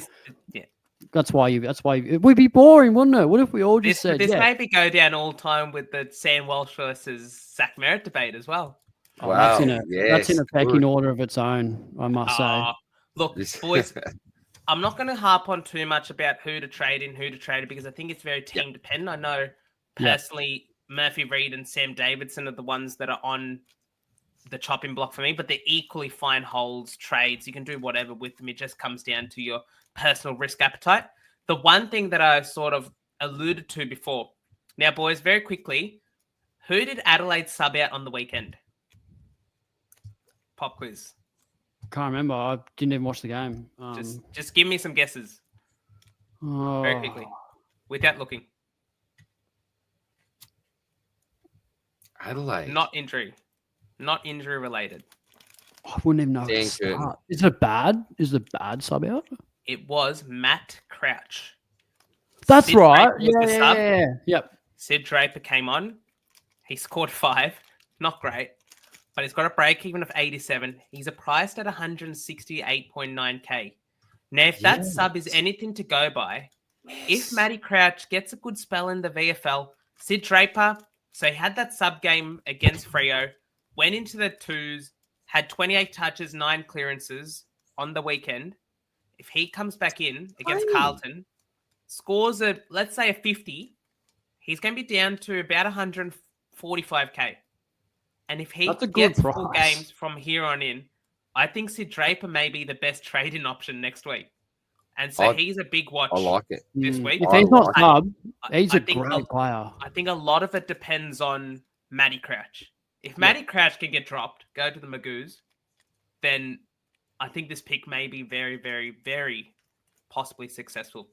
The other thing on Liam Jones is I just can't see any numbers on him of how he went on the weekend. So I don't know if that's a good thing or a bad thing necessarily. Like there's no no one's really mentioned anything about him. But I think, boys, that's sort of, if we just want to go to the other side, there's not really too much to harp on here. Like the rookies, Isaac Kako, 25. I know a lot of people are saying trade him in, but it's like, there's really not much you can do here.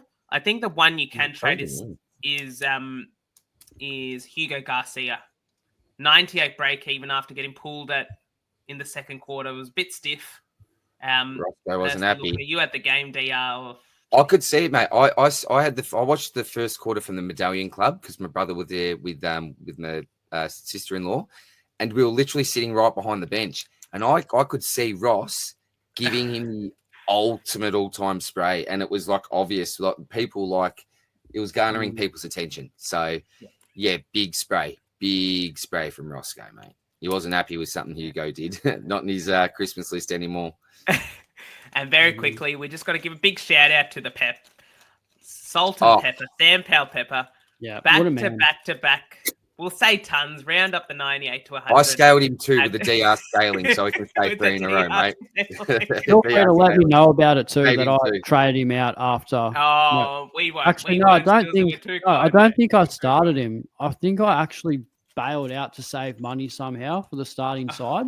So he was in there like before round one, but after round one he wasn't. So yeah, what a pick! You know how huge miss. Bad he looked in round 1D. Like I can't imagine how this pick has worked. He didn't want to be at the footy in round Essendon. 1. He was, and now he it's was like horrible. If you put a bull in front of him, he's running through the bull. You know how they've got.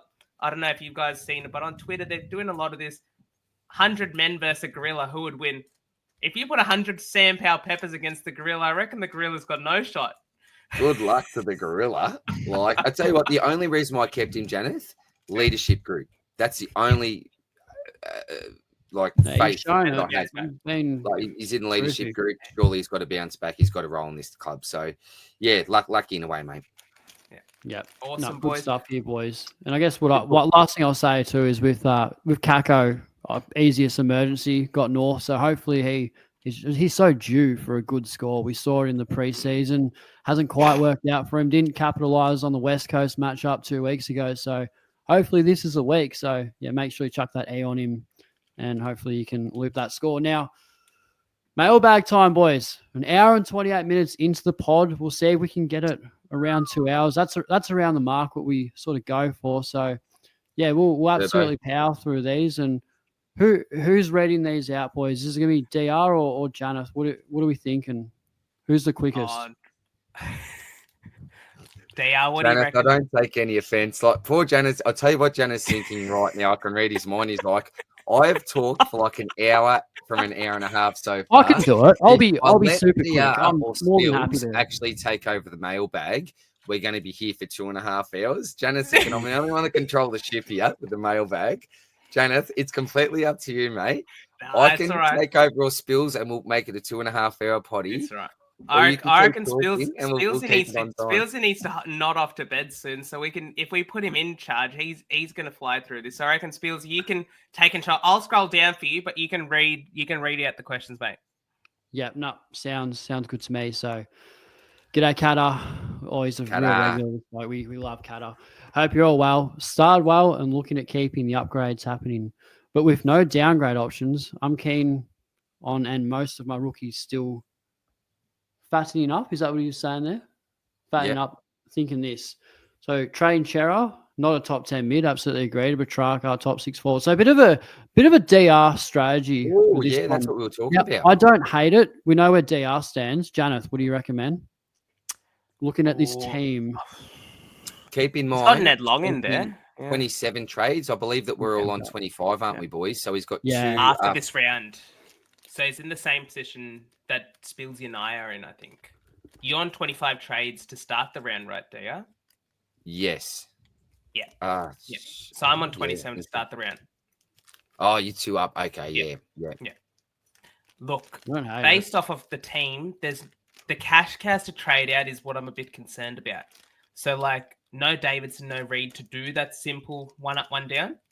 Mm-hmm. I don't hate it. If Cerra is suspended, you've got day cost. That's 1 less of the big 3 you need to get in. It's not the worst. I don't mind it. Look at that ranking, 172. Huge. Kata, well done, brother. That is awesome, mate. Not surprised, it's a good mate. Team. You were really good veteran team. coach, great team, great human. If it works for you, I think it's fine. That's what I was talking about before. I think Kata's probably in a better, much better position to be able to do that than me. Someone that's used boosts and trades and that sort of stuff. So, Kata, in your position, I'm giving you the thumbs up, mate. Yep. Causa, ladies man, Blackwitch. We always see another regular there. They all come in. We love them. Thoughts on what to do? I have 36K in the bank this week. Maybe looking at Pryor and Davidson out. I still have 3 boosts, maybe to track or a bus. But is there any other trade ideas and best VCs for the team this week? Now, VCs will obviously go into captaincy corner with Janath a bit later on. But boys, what are your thoughts on here? 3 boosts, that's a fair bit. Not as many as me, but still 3 is a good effort. What do we reckon, Janath? I wouldn't mind doing that. Jackson Pryor probably has a tiny bit more money, maybe 15K more to make. If he scores Pryor. a 65 this week, I don't mind. I'm trading Pryor this week, so Pryor and Davidson, Track and Bustlinger. In terms of VCC, I think for your teammate, what you've got right there, VC Cheezel after the absolute roasting he's got from Cane Corns throughout the week, absolute pasting. He's gonna come out firing, and then Maxi Gorn. If Flynn is ruck 1, Maxi Gorn could score 200 this week. That's how high the ceiling is this week, mate. Go for that high ceiling with Sheasel and that safe as houses fallback with Max Gorn, because you can't go wrong with that. Buddy Max Gorn. Yep. I don't cause that. That's well done, mate. Good strat. Lots of teams flying around here. Here we go. Now we got Andy. G'day, legends. In a bit of a pickle. That's what we're here for, mate. We're here to get you out of that if we can. I can't afford Petracca, even when downgrading Reid to McDonald. Early, I know. Do I do the trade above and then Kako to Flynn in the flex? We'll then have 70K and Flynn making 100K. This does mean bringing Flynn back after trading him out. I don't know if I like this one. Don't know if there's been on the bonies there with Flinny at that. He can make another 100 if he gets another 3 weeks. Does he get 3 weeks? I just couldn't encourage that. I mean, you had to go 2 weeks ago. You had to. I think you really had to with the question marks that surrounded the pick. But it could work still. It could work. This one, I'm telling you, boys, this is why I'm not trading. I refuse to do it. I'm not going to just come. I'm not just going to get anyone in. I refuse to do it. I'm not trading this week. There are no good downgrade options. You can't give me one. You cannot give me one. There's none. The bus is serviceable, but I get what you mean. It's a tough week. He's not a downgrade option for this week, right? I guess the only thing, DR, next week is if Bustling and Hustwaite are both good picks, are you going to boost?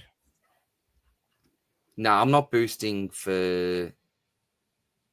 If I reckon if Bus keeps his spot next week, I'm much more keener on that. But I'm a still big believer, even if Hustwaite scores well, Connor Nash, where does he fit in that Hawthorn side when Nash comes back in? I don't see the versatility in his game to be able to stay in that side.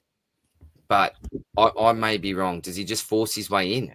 potentially, but one of the things that possibly I could possibly advise you, I'm not sure what it looks like in terms of loop because Melbourne plays a bit later. You get that look at BUSS playing at Mars in the Saturday early game. And so if you see BUSS go really well and you know you're going to have to bring him in next week, but you don't want to have to use a boost, then perhaps you do go Huss, locking in Bustling as your trade in next week. Like, I know it's a bit of future There's no guarantees in that way. He could just get dropped. That Hustway will play well either. But what you would imagine if Bustlinger plays well, you at least know he's going to be there next week as a downgrade option for you. That's a good point, mate. I really like your thoughts there. Yeah, but it saves a boost because you won't have to bring in both next week. Yeah, I like that. Yeah, that's well played. Sensible.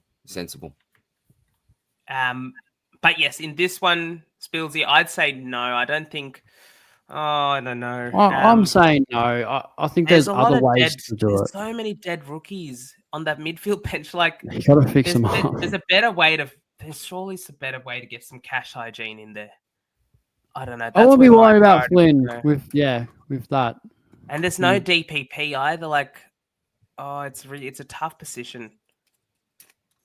I'm just trying to see what he can do here.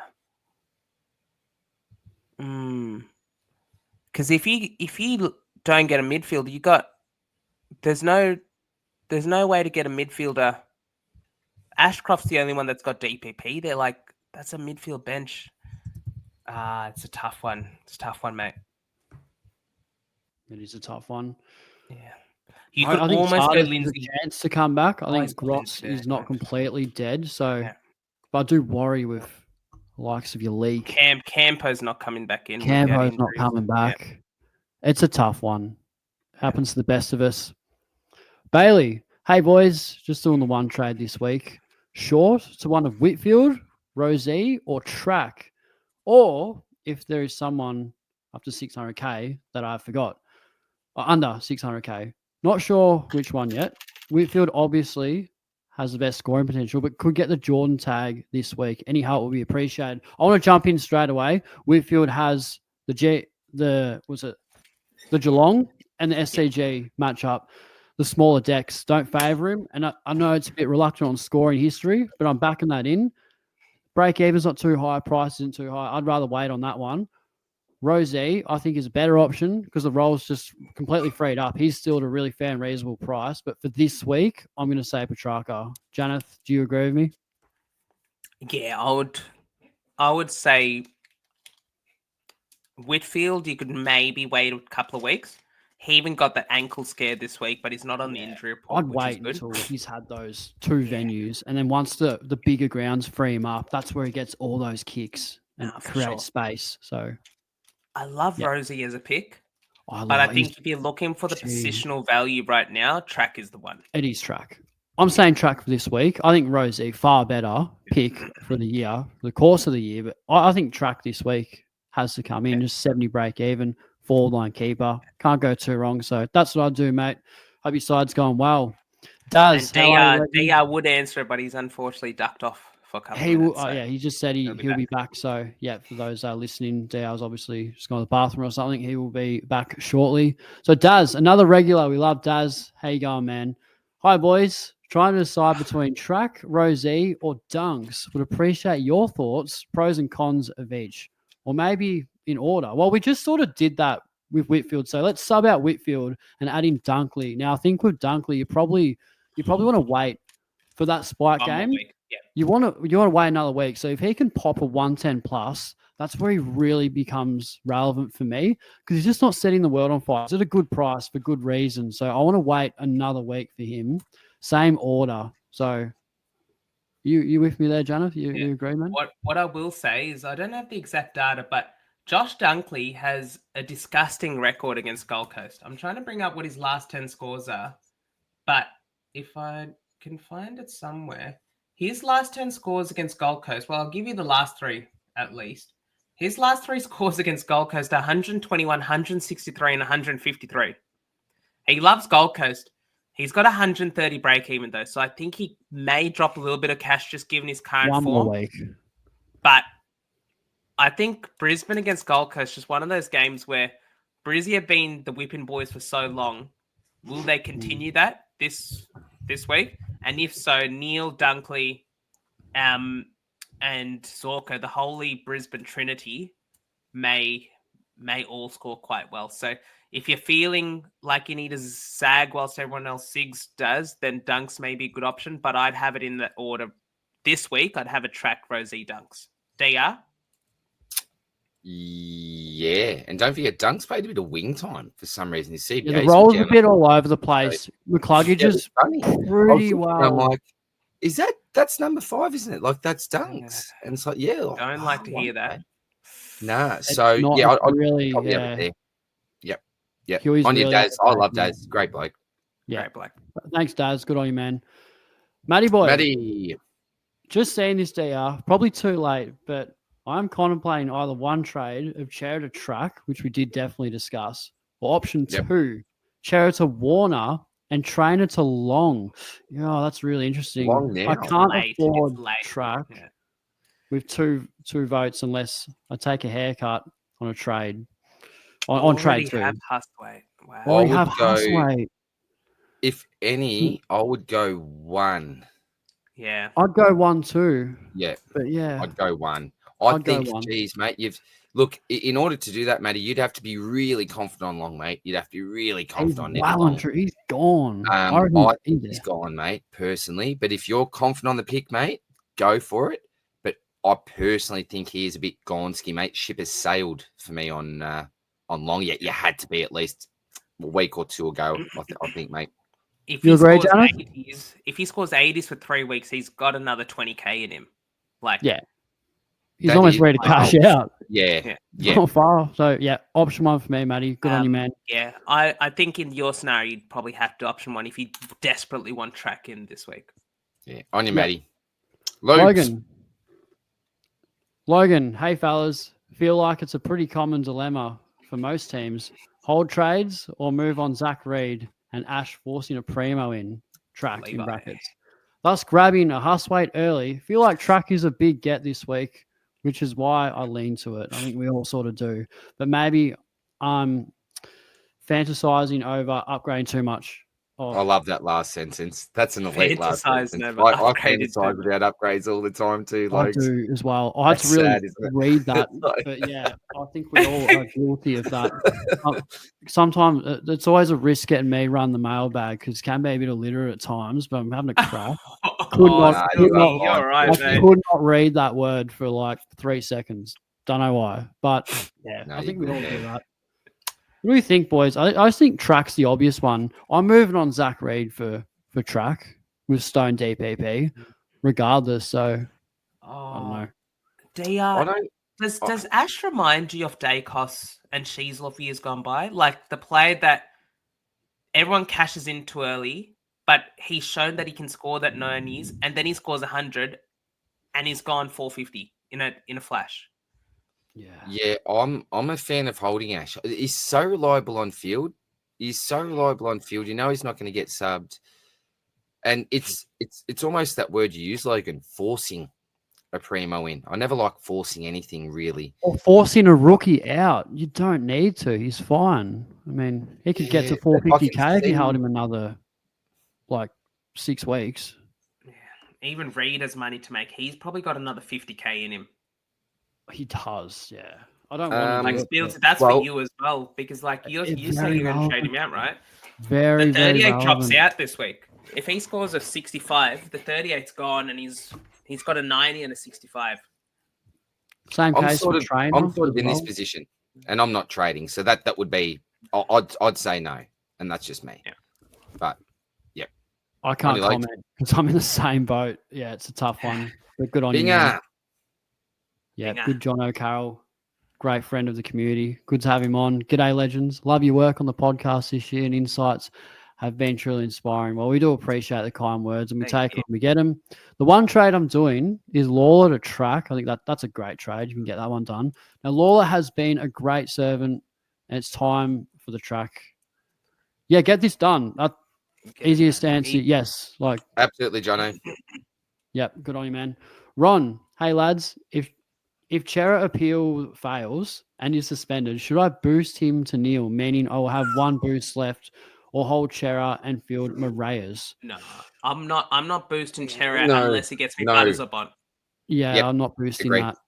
Yep. Even When you're ready. with that, I'm trying to get Cerra to Butters or Bont in 2 trades, not boost him. But I would definitely not boost Cerra to get him to Neale. Nah, I too wouldn't much. do it. It's tempting, Rod. I get you, man. Like, it is tempting. It's so tempting. But yeah, probably not for us, mate. Good on you, buddy. I don't think Neale's that, like, I think he's a bit overrated. Didn't he kick 3 goals as well? So, Did. that's not a sustainable way. Stupid.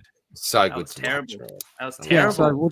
so it's probably just a lousy 110, 105 without those goals. So He's not even scoring 110 with the goals. Without the that's goals. what I mean. That's what I mean. Yeah. So I think the hype's a bit overrated, but that's what I reckon. Yeah.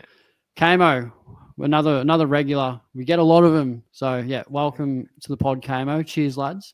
If you had to bring in one forward this week, our track or Rankine, who would you suggest and why? Well, if you don't have Rankine, am I crazy? We gave our orders before. Spills and I said Rankine, and Janath said track. Is that correct? No, he didn't. No. He didn't have. He didn't have track over Rankine. He had this is like asking me to rank my children. Like, I can't do it. I've got both of them. Look, Rankine is the more enjoyable watch, but I think that Petracca, if you're going off past performance and you know what he can give, then that's the way to go, Petracca. Yeah, okay. Because he's the one that's bottomed out in price. Oh, I guess Rankine's also bottomed out in price. But Rankine hasn't... They're actually the same price. He's been good. They're both $4.97. That's what I was saying. Like, and Bailey Smith, they're all within $500 of each other.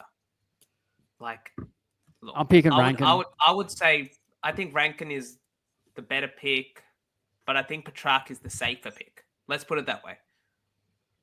Okay. Yeah. I think Rankine. DR, you agree, man? You saying Rankine, or you probably think track? It's so tough.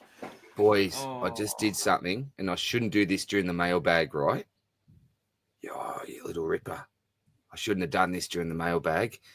I very quietly turned the mic off for a sec. I found a packet of footy cards I hadn't opened. Select AFL 2025. I was thinking it was a dud pack. We've just got, if you can see, a North Coleman predictor signature. Ooh. Mr. Nick Larkey, I am on you for the Coleman, son. If Nick Larkey gets the Coleman, I get a redemption signature card here.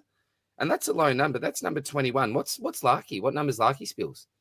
Got a 7 in it, does it, or something? Or Nick Larkey, isn't he? What number does he wear? Isn't he 20? I'm pretty sure he's 20. Oh, I'm one off a jumper number as well. If it's Nick Larkey, you're joking. Wait, what does the card say? What does that mean? A jumper number. So just say if you get there's 220 cards of these made, it's number 21 of 220. So if you get the jumper number, gotcha. It's more. It's worth more. Yeah. Yeah. It's Obviously, it's going to be him. But that's great. What number is it? Does it have a number on it? Yeah, 21. That is Nick Larkey. Sorry, boys, I've just derailed but that's exciting. That's the best pull I've had. That sounds great. We settle. All right, great. We'll move on. So we got. Yeah, love a good card, but we got to get stuck into these questions. And Moore has one bloody hell right here. It seems like the same people every single week. Yeah, what a community. Is it best to stay away from getting Zorko until we know the effect Coleman has on the role? We actually discussed this before, so I don't think we really need to go into it too much, but I'm saying I wouldn't worry, boys. Yeah. DR's probably going. I'm not worried too much. No. Yep. No. And I think at the price, it's fine.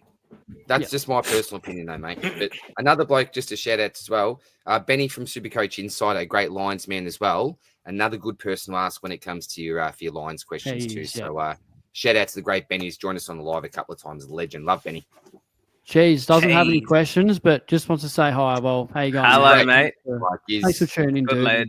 Good man. He's a great human. He's Cheese. Hey, Cheese. Oh, it's Pilsy.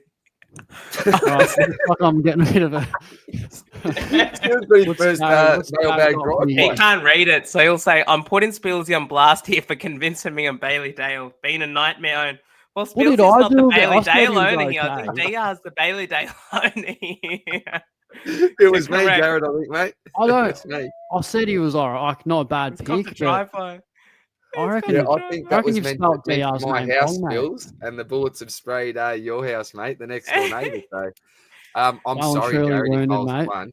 That I hurts should have me. just gone Jordan Clark. I can't believe I traded in Dale over Jordan Clark. I cannot. Gosh.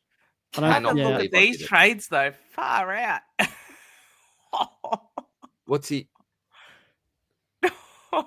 That is just swinging, and that is a big move. Honestly, I don't know if this is the best set of trades I've seen or the worst, because you're paying up. You're paying right up. There's absolutely no value in these trades, but these could be the set of trades that sort of win you Supercoach. Like, that's the kind of trades that these are. No, go for them, man. I think they're the best You're trades going to win ever. short term. You'll win short term because the points you'll get will be great. It just depends whether or not you play the value game a little bit with these two. It's the opposite to the way that I'm playing. The opposite philosophy, the way that I'm playing. But good luck, man. I'm not saying the way that I'm doing it's right. One. Dale for Rosie, assuming Rosie ggets the midfielder defender status at round 12. Do you know what? To be honest, don't hate it. Sorry, I don't hate that. I'm much more confident in Rosie than Dale. Rosie's got the role. I think Dale can find form, but boy, surely I'm a bit stiff there. It wasn't too hot on Dale, but anyway, I'll take one for the team on this occasion. Is this the next question here, Janath? Yes. So what do we got? No. Okay, go up a bit, man. It's just can't see that. Ned, thinking Reid, that's Zach Reid and Ashcroft into Jordan Clark and Huswaite, but then I'm not sure who to trade in next week. Do you think these trades sound fair? Well, we do have Bustlinger next week if he holds his spot, but that's the issue there, though, isn't it? Oh wait, no, that's fine. You get rid of Zach Reid. El Hawley goes back, and then he goes straight back there when Bustlinger comes in. He's bringing Clark in too, though, man. So he's Clark. Sorry, that may. I'm getting that done. I would do it. He won't have a spot for Bustlinger next week, though, unless he moves Sheasel into the midfield. That's just temporary, though. You can do that if you want, and yeah, I don't hate it. He's already got track too, so he's a step ahead. I think we're all bringing in track. He's got day cost, so if you want to get that done, I'm saying yeah. I don't mind it. I think it's fine. Why not? Do you see Jordan Clark? He's been so consistent this year, but he doesn't quite have the ceiling of your Sinclair, even Nazaya, Wangani, Malera, Whitfield, Zorko types, but he's been much more consistent than your Holmes, your Zorko. That's it. He's got the high floor. That's what you get with Clark. Is that enough to be top 6? Like even Sheasel in the same category. I'm saying yes. Yeah. And even if he isn't, he's the least stressed pick. He's the last bloke I think about. That's what I was going to say, Spills. Your own mental sanity playing Supercoach. Never think about him. Jordan Clark is such a good pick. He's locked in. The best picks are the ones you don't have to worry about, and I don't worry about. You don't, he is. That's what happens in the stock market with him. The safest houses symbol or the rock solid symbol every week, because that's what you get, like consistent. Take that with what you will. Go with the mate. We'll move on. We'll smash through these. Hour and 53. So let's really speed. 2 hours. Come on, lads. Hey lads, trades this week are looking like Davidson and Ashcroft out for a rookie, and anyone I want. Top 3, potentially a Neale, Clark, Nass. Thinking on waiting on Sinclair and Whitfield. Any thoughts on my list of other players that we to get in? Just don't know who to get in at the moment. Look at break even, look at value, like what we did when we spoke about Janath's side. What do you reckon, boys? That's really too expensive. He's 577k or something now. Yeah. And we don't know what his role is going to look like. He was playing midfield on the weekend. Neale is the one, underpriced based on output. Clark is the one, though, is like, He's gone down 29k in his starting price. Can you believe it, Spilsy? Like, that's ridiculous. For the season he's had, to go down in money, it's been pretty stiff, but he's at a good price. Not cricket, man. Look, one thing I will say, because we will speed through some of these questions, I will get the stocky up this week. I've already started to organise that already. So for all the big questions about when we're getting lots and lots of players, keep in mind that all the relevant ones I will get to in the stocky this week. So we can always give just a very quick, this is who we think, but it does take a lot of great thought. And sometimes we could be asking ourselves these questions for 2 days straight in our own heads going, well, where do we go? What do we think? So, yeah, I will get the stocky out. So, yeah, keep that in mind if we do turbo through some questions towards the end with particular players. Yeah. What would you do here, DR, though? Neale, Clark, or Naz? Like, I've owned Neale, and it hasn't been a fun own. That's the thing. It hasn't been a fun own. I'm going Clark. See, Naz has just moved into the... Do you know what? I like Naz. I really like Naz. I'm going to say Naz. So I think we're different, aren't we? Are we saying We've one gone 3. I'll say Neale. Who do you like I'll go more Naz. out of the 3 of us? I'll go Naz. I love Naz. He just has he let us down once this year? I don't think so. Not really, yeah. No, he's been consistent. Super consistent. He let us down a couple of years ago, though, DR. Come forgive him. Kama gave me the hot goss. He's on the kick outs. My beautiful Kama. He got a few, but a couple of years too late. Love you, Kama. All the best, mate. Ghost Bakes. Hey, lads. Jumping on Warner as I got tracked last week, and this completes my forward line. Want to ask you about next week's trade plans. Reid, SPP, possibly Oliver to Zorko, Huss and Dunks. Is it worth it if Oliver sub-tons again? I'm holding Oliver till the buy, regardless of what he does. Boys, you agree? I reckon it's going early on SPP. Surely he's got another couple meat on the bone. 3 tons in a row. Yeah, I'm not worrying about this. I'm not worried about it either. No. Honestly, Zorko and Dunks have done nothing in the last couple of weeks to convince me that they are downgrade targets. No. They haven't been bad. They haven't been good. They're just they get you by. So I wouldn't worry about one of them, Zorko or Dunks, maybe, but I wouldn't be investing in necessarily both. But one, I think, is fine at a value pick. Yeah. Gutters. Hey, fellas, looking at Dunkley this week, but his role at the wing last weekend is a bit of a worry. I agree. It's a shambles. Any ideas to whether that will continue moving forward? Well, we don't know. As a Brisbane man, I'm just going to flat out say I don't know. I don't assume so because with Kiddy coming back, I think Janath touched on this before, I think the ideal move is that Fletch goes to the wing, which would then surely move Dunks back inside. So I would be very surprised, but I don't know the answer. Sorry, mate. But I'd be surprised. Dunkley's not a wingman. Yep. I'm going to ask you to go up a bit, Janath, with the question. Sorry, I just can't see the names. All right, so we got Lewis. So, Lewis, I'm thinking Archer Reid, lowest price, ruck forward.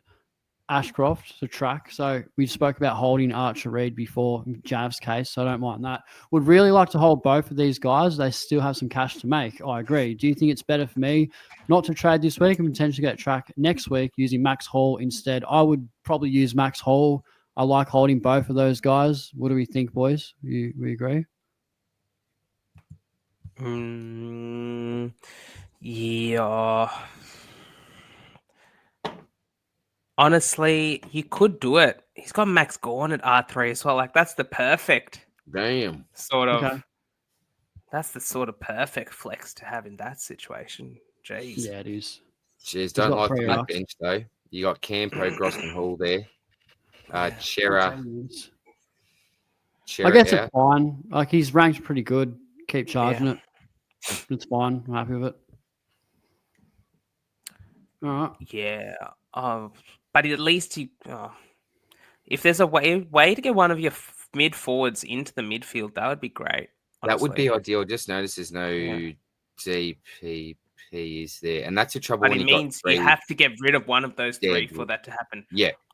If you've got the trades, honestly, I think it's not the worst case to trade out of Clay Hall, or at least one of them. He's got the most money on his head. Trade him out along with an Ashcroft and see what you can get up to. Perhaps I'm not sure, but that's where I'd be looking to do because you need that cash hygiene on the bench. Don't mind it. All right, so we're going to turbo through these. So what I'm going to do is Janath, I'll ask you this question. Next question, DR, and so on. And you just give me one line answers, like real quickly. Let's absolutely smash this. We're at nearly 2 hours. So, Lobster Supercoach, either zero trades or Levi, trainer to track and a rook. I already have Huswaite. Don't like this week's rooks. If I get track, I have BUSS, Zach Reid, Ned Long, Huswaite, and SPP as only rooks on field, as I feel like they're reliable. Or hold, keep Levi, trainer, and make more money. Janath, what do you recommend? If he held trainer last week, you hold him this week, I think. So Yeah, I agree. would hold the trades. Yep. Brisbane Lions. Hey, lads. Lions bias aside, I think Neale is a must-have this week. Just wondering if you guys share the same sentiment. Medal up for grabs this weekend. Soft draw coming up. Won't get any cheaper. We just discussed this. DR, the Lions man himself. What do you think, man? You agree? Well, I reckon that Ashcroft may win the Ashcroft medal this week. Yeah. I reckon Will wants that medal around his neck, mate. So my tip for the Ashcroft medal is Will. Oh, boy. Look, Lions bias aside, I don't think he is a must-have, mate. I think must-have is reserved for, some special plays in special situations. So wouldn't say must-have, but I still think it could be a decent trading selection. But be prepared for the highs and lows. Go Lions. Crazy Frogs. What's going on, Jules? Do you tick these trades, legends? Go up, Jam. Sorry, man. Only 50K to go from Cerra to Chocky. And then the Chad is in. Janath, approval? He's aggressive. We respect him. He plays the game. We respect it. Oh, I don't love the Chad trade in. He does, though. He does. And I think if you want to pick him. All right. Only 50K to go from Cerra to Chocky. Does have a potential tag. I like it. Is it really only 50K from Cerra to Chocky? It is. Damn. Geez, Chocky is value, isn't he, actually? Yep. Hey, lads, looking at track, but if I trade out Lawler, who needs to go, I need to use a second trade. Is it worth using a second trade to bring in track and Huswaite early, or can I use one trade and go Levi to track, save a trade, give me another look at Huss, and hold Lawler instead? The trades are there to be used. I'd use the two. Janath, you agree, man? I'd like keeping Levi too. What do you think, man? It's a tough question. Long term, I'd probably prefer to just do it in one trade with Levi. Yeah. Because you never know. Hustway could be a dead rookie next week. Yeah. And Lawler has the potential to get that random 100 score and reset his cash in. We've seen him do it a couple of weeks ago. Yep. Luca, hey lads, I'm interested in seeing who you guys think will be top 8 for the mids. I think there's a clear top 4, Bont, Butters, Brayshaw, and Dakes. I agree. But after that, I feel like it's hard to read who we should target. Also, what's your thoughts on bringing in Rosie and Bus, Fire, Levi, and Pryor? Probably don't have time to do a full ranking, but DR, do you endorse Rosie and Bus, Fire, Levi, and Pryor? I think this trade's fine. As a defensive option, if Rosie gets DPP, I do. But I think for I'd just be like targeting Jack Sinclair for a defender. If you need an extra defender, you could go Rosie, but I just think Sinclair's going to be such a great buy. Look, I think Rosie is fine. Yeah, I think he's a fine trade-in. In regards to the big boys, I think that Zeret has certainly got the potential. Agreed. I think someone like a Noah Anderson may have the potential to push up there in regards to his average. Yep. Janath, anyone that Sarong, Tom Green. So I had Sarong, Merritt, Neale, Green. That's fair. Very fair. Yeah. Yep. George Hewitt is the other one that's started really well. That's actually, the disrespect for Hewitt's name not to be the disrespect. Yeah, definitely. You got to put him in the conversation. Yep. Now, forgive me if I'm butchering this name. I think Mikhail? Thinking of Pryor out, use DPP and bringing track this week. I'm assuming there's a stone involved here. There is. Is this the move, or should I be focusing on-field rookies like Moraes? Cheers, fellas. I think you just let Moraes sort of go for now. I like the idea of being able to get stone DPP. That's similar to what I'm doing. Get it looks Elijah like you've Hewitt got a really good team here too. So, yeah I think it's fine. Fine. Right, tick that off. Oh, now, shout out Clayton. I met Clayton at the footy as well. Great, man. Had a good chat for 5-10 minutes at halftime. So shout out to you, brother. Good to meet, man. Good on you, Clayton. Hey, boys. Was elite to meet DR for the first time, as you just discussed. It was, as I was telling DR, Brayshaw has to get attention this week from Winhager. Are you guys in Don't agreement say with luck that. this week? I think he gets tagged. I'm preparing for it, but we We'll forgive chat him. about this. He's done Yeah. everything he can, so yeah, no hard Yeah. feelings, but just prepare for it. Don't captain him. I think it's I'd what Ross BT. did. If you look at what Ross did, he went for McCluggage, who's that also outside threat. So if you look at Brayshaw, I think he's more of an outside threat as well as that inside play as well as compared to Sarong. I think Sarong's similar to your Neale type. So the fact that they went with Clug, I think this is going to be Brayshaw's week for tag. And I hate to say it as an owner. I hate it. But it's realistic. You're going to tag the informed player every time. Did he go to McCluggage or did he go to Ashcroft? No, it was Clug at the start. It was Clug. He made But Ashcroft started on the bench. And then as soon as Ashcroft came on, Windhager was on him like a rash. Well, possibly he may have chopped and changed a bit. But it wasn't Neale. It wasn't Neale for sure. It wasn't Neale, who was like the Sarong for Fremantle type thing. So, yeah, I'm with you, Clay. I hate saying it, brother, because I'm an owner. Balooper, Lindsay at flex can't be seen in the screenshot. Hey, mate, little stuck with what to do. My team here this week. Looking at Ash, Track, Clark, Nas, and Rosie. And then Dunkley. A lot more information than that, mate, because we don't know how much money you have, how many trades you have. If you could just... I think regardless, we've teed it off really well on the pod, so all of those names have had a shout-out at some point, so take that with whatever you will. All right, real quick, Janath, let's bloody charge through these. Chris, g'day, boys. Love your work. Plan on doing a one up, one down, cashing an A Reid to a Boyd. I wouldn't do that very quickly. Don't go to Boyd. Go to a ruck forward. Yeah, I agree. Another Chris as well. I have a crack at pronouncing that, Janath. I'm shocking with Chris Sciotino. That's a good effort. It's better than what I would have dished up. If you had to make one trade this week in the premium, would it be? I think Petracca. Yeah, probably. Shah, hello, beautiful people. Is it worth moving Cerra to Dunkley if the ban holds? Potential top 8 mid with a good buy. Already have 6 or 7 players on that round 12 buy too. I don't hate it, but it is playing wing. I think you kind of want to let that pan out. We did discuss it. Prefer Neale. Neale's a good prefer Neale. Would prefer Rosie's on the same buy. Would even honestly, probably Dunkley or Neale, probably. Yep. Ned, again, is upgrading this week a must or just do downgrades one rook and keep Ashcroft? We're both different there. I mean, DR's not going to do anything at this point. I think you just take the best of what you got. Janath? Yeah, agreed.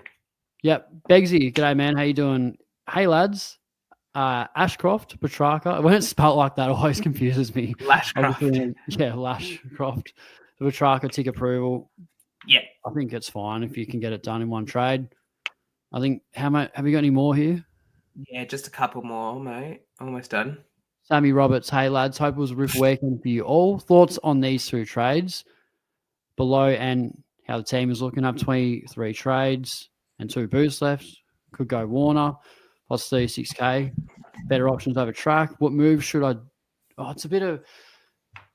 It's a full-blown team sort of question. I don't hate what he's doing here. I mean, you got to go early on someone if you make a move. So I think if you're going to go Hustway, it's fine. Very similar trades to myself, so I don't hate it. Yeah, I don't mind it. In regards to the buys, when the buys are coming up, we'll have a big focus on the potty about strategy and about who to look for. So we'll certainly get to all the buy stuff there, mate. 3 more boys. 3 more to go. Denzel, is Bailey Dale a trade out option? I'm saying no. Just get the rookies off field first. I'm sorry, DR. It hurts to hear that, but I'd just have to hold. I think hold. Never trust a man with 2 first names, they say, Spills. Technically, I do. Is Dale a first name? Absolutely. Oh, Dale Morris. Yeah. Yeah. Got to know a couple of great Dales. Look, ideally you'd love to, but is now the time? Probably not for me. Mm-hmm. Yeah, I don't think. You're losing cash anyway, so not now. But I think that eventually you'd really, benefit from doing it if you can. Yep. Hey fellas, thoughts on Levi Ashcroft and Nevitt's Petracca and one of McDonald, Tunstall, Oh, Brock. I hate all of those. Jeez, I hate those three options. If one of them was, if he can bring Bustling over, I would take Bustling over all three of them. Yeah, I would agree. Sandy Brock got dropped on the weekend. I don't think he even played on the weekend. Yeah. Tunstall, like for anyone thinking Tunstall, there's no way this bloke can keep his spot outside. But with Kyle Lohman out injured, does that change things, DR? Like, I don't know what the injury is, but I think he was injured. Well, you've got it. Well, they reckon it might have been a stinger on the shoulder. He's a test. Yeah, shoulders test. Yeah. Yeah, so it was a stinger. So he's been. I don't think he's played a full game. He's been injured every week. Yeah. Yeah, and he's one of my favorite players in the comp. I love Kai. He's such a cool dude as well. Like, really nice fella. But sorry, long story short, don't go Tunstall. I just don't see a world where Tunstall pick works out. He gets enough time. He'll be subbed. He'll get subbed off, I think. Me so too. no, I just sorry, I don't like those last three. Hey Bus, guys. yes. So I got Mitchie here. Hey guys, thinking of Reid to Rankine. Leave me 130k to get Sinclair next week. How much money have you got saved up in the bank? 130k for Sinclair. Is that from Dale or something? Or where's he? Reid to Rankine. Murphy Reid to Isaac Rankine. Zach Reid? No, he's got Rankine in there. It must be from Murphy. Must be Murph. Yeah. If that looks plausible to me, mate. Yeah. Maybe it's from Neale to Sinclair. I think they are. Possibly. Maybe, yeah. Unless he's got like 500k in the bank, but like it seems. Yeah, I think that's fine. Okay, there we go. Boys. Nice Good work. That's the mailbag done, dusted.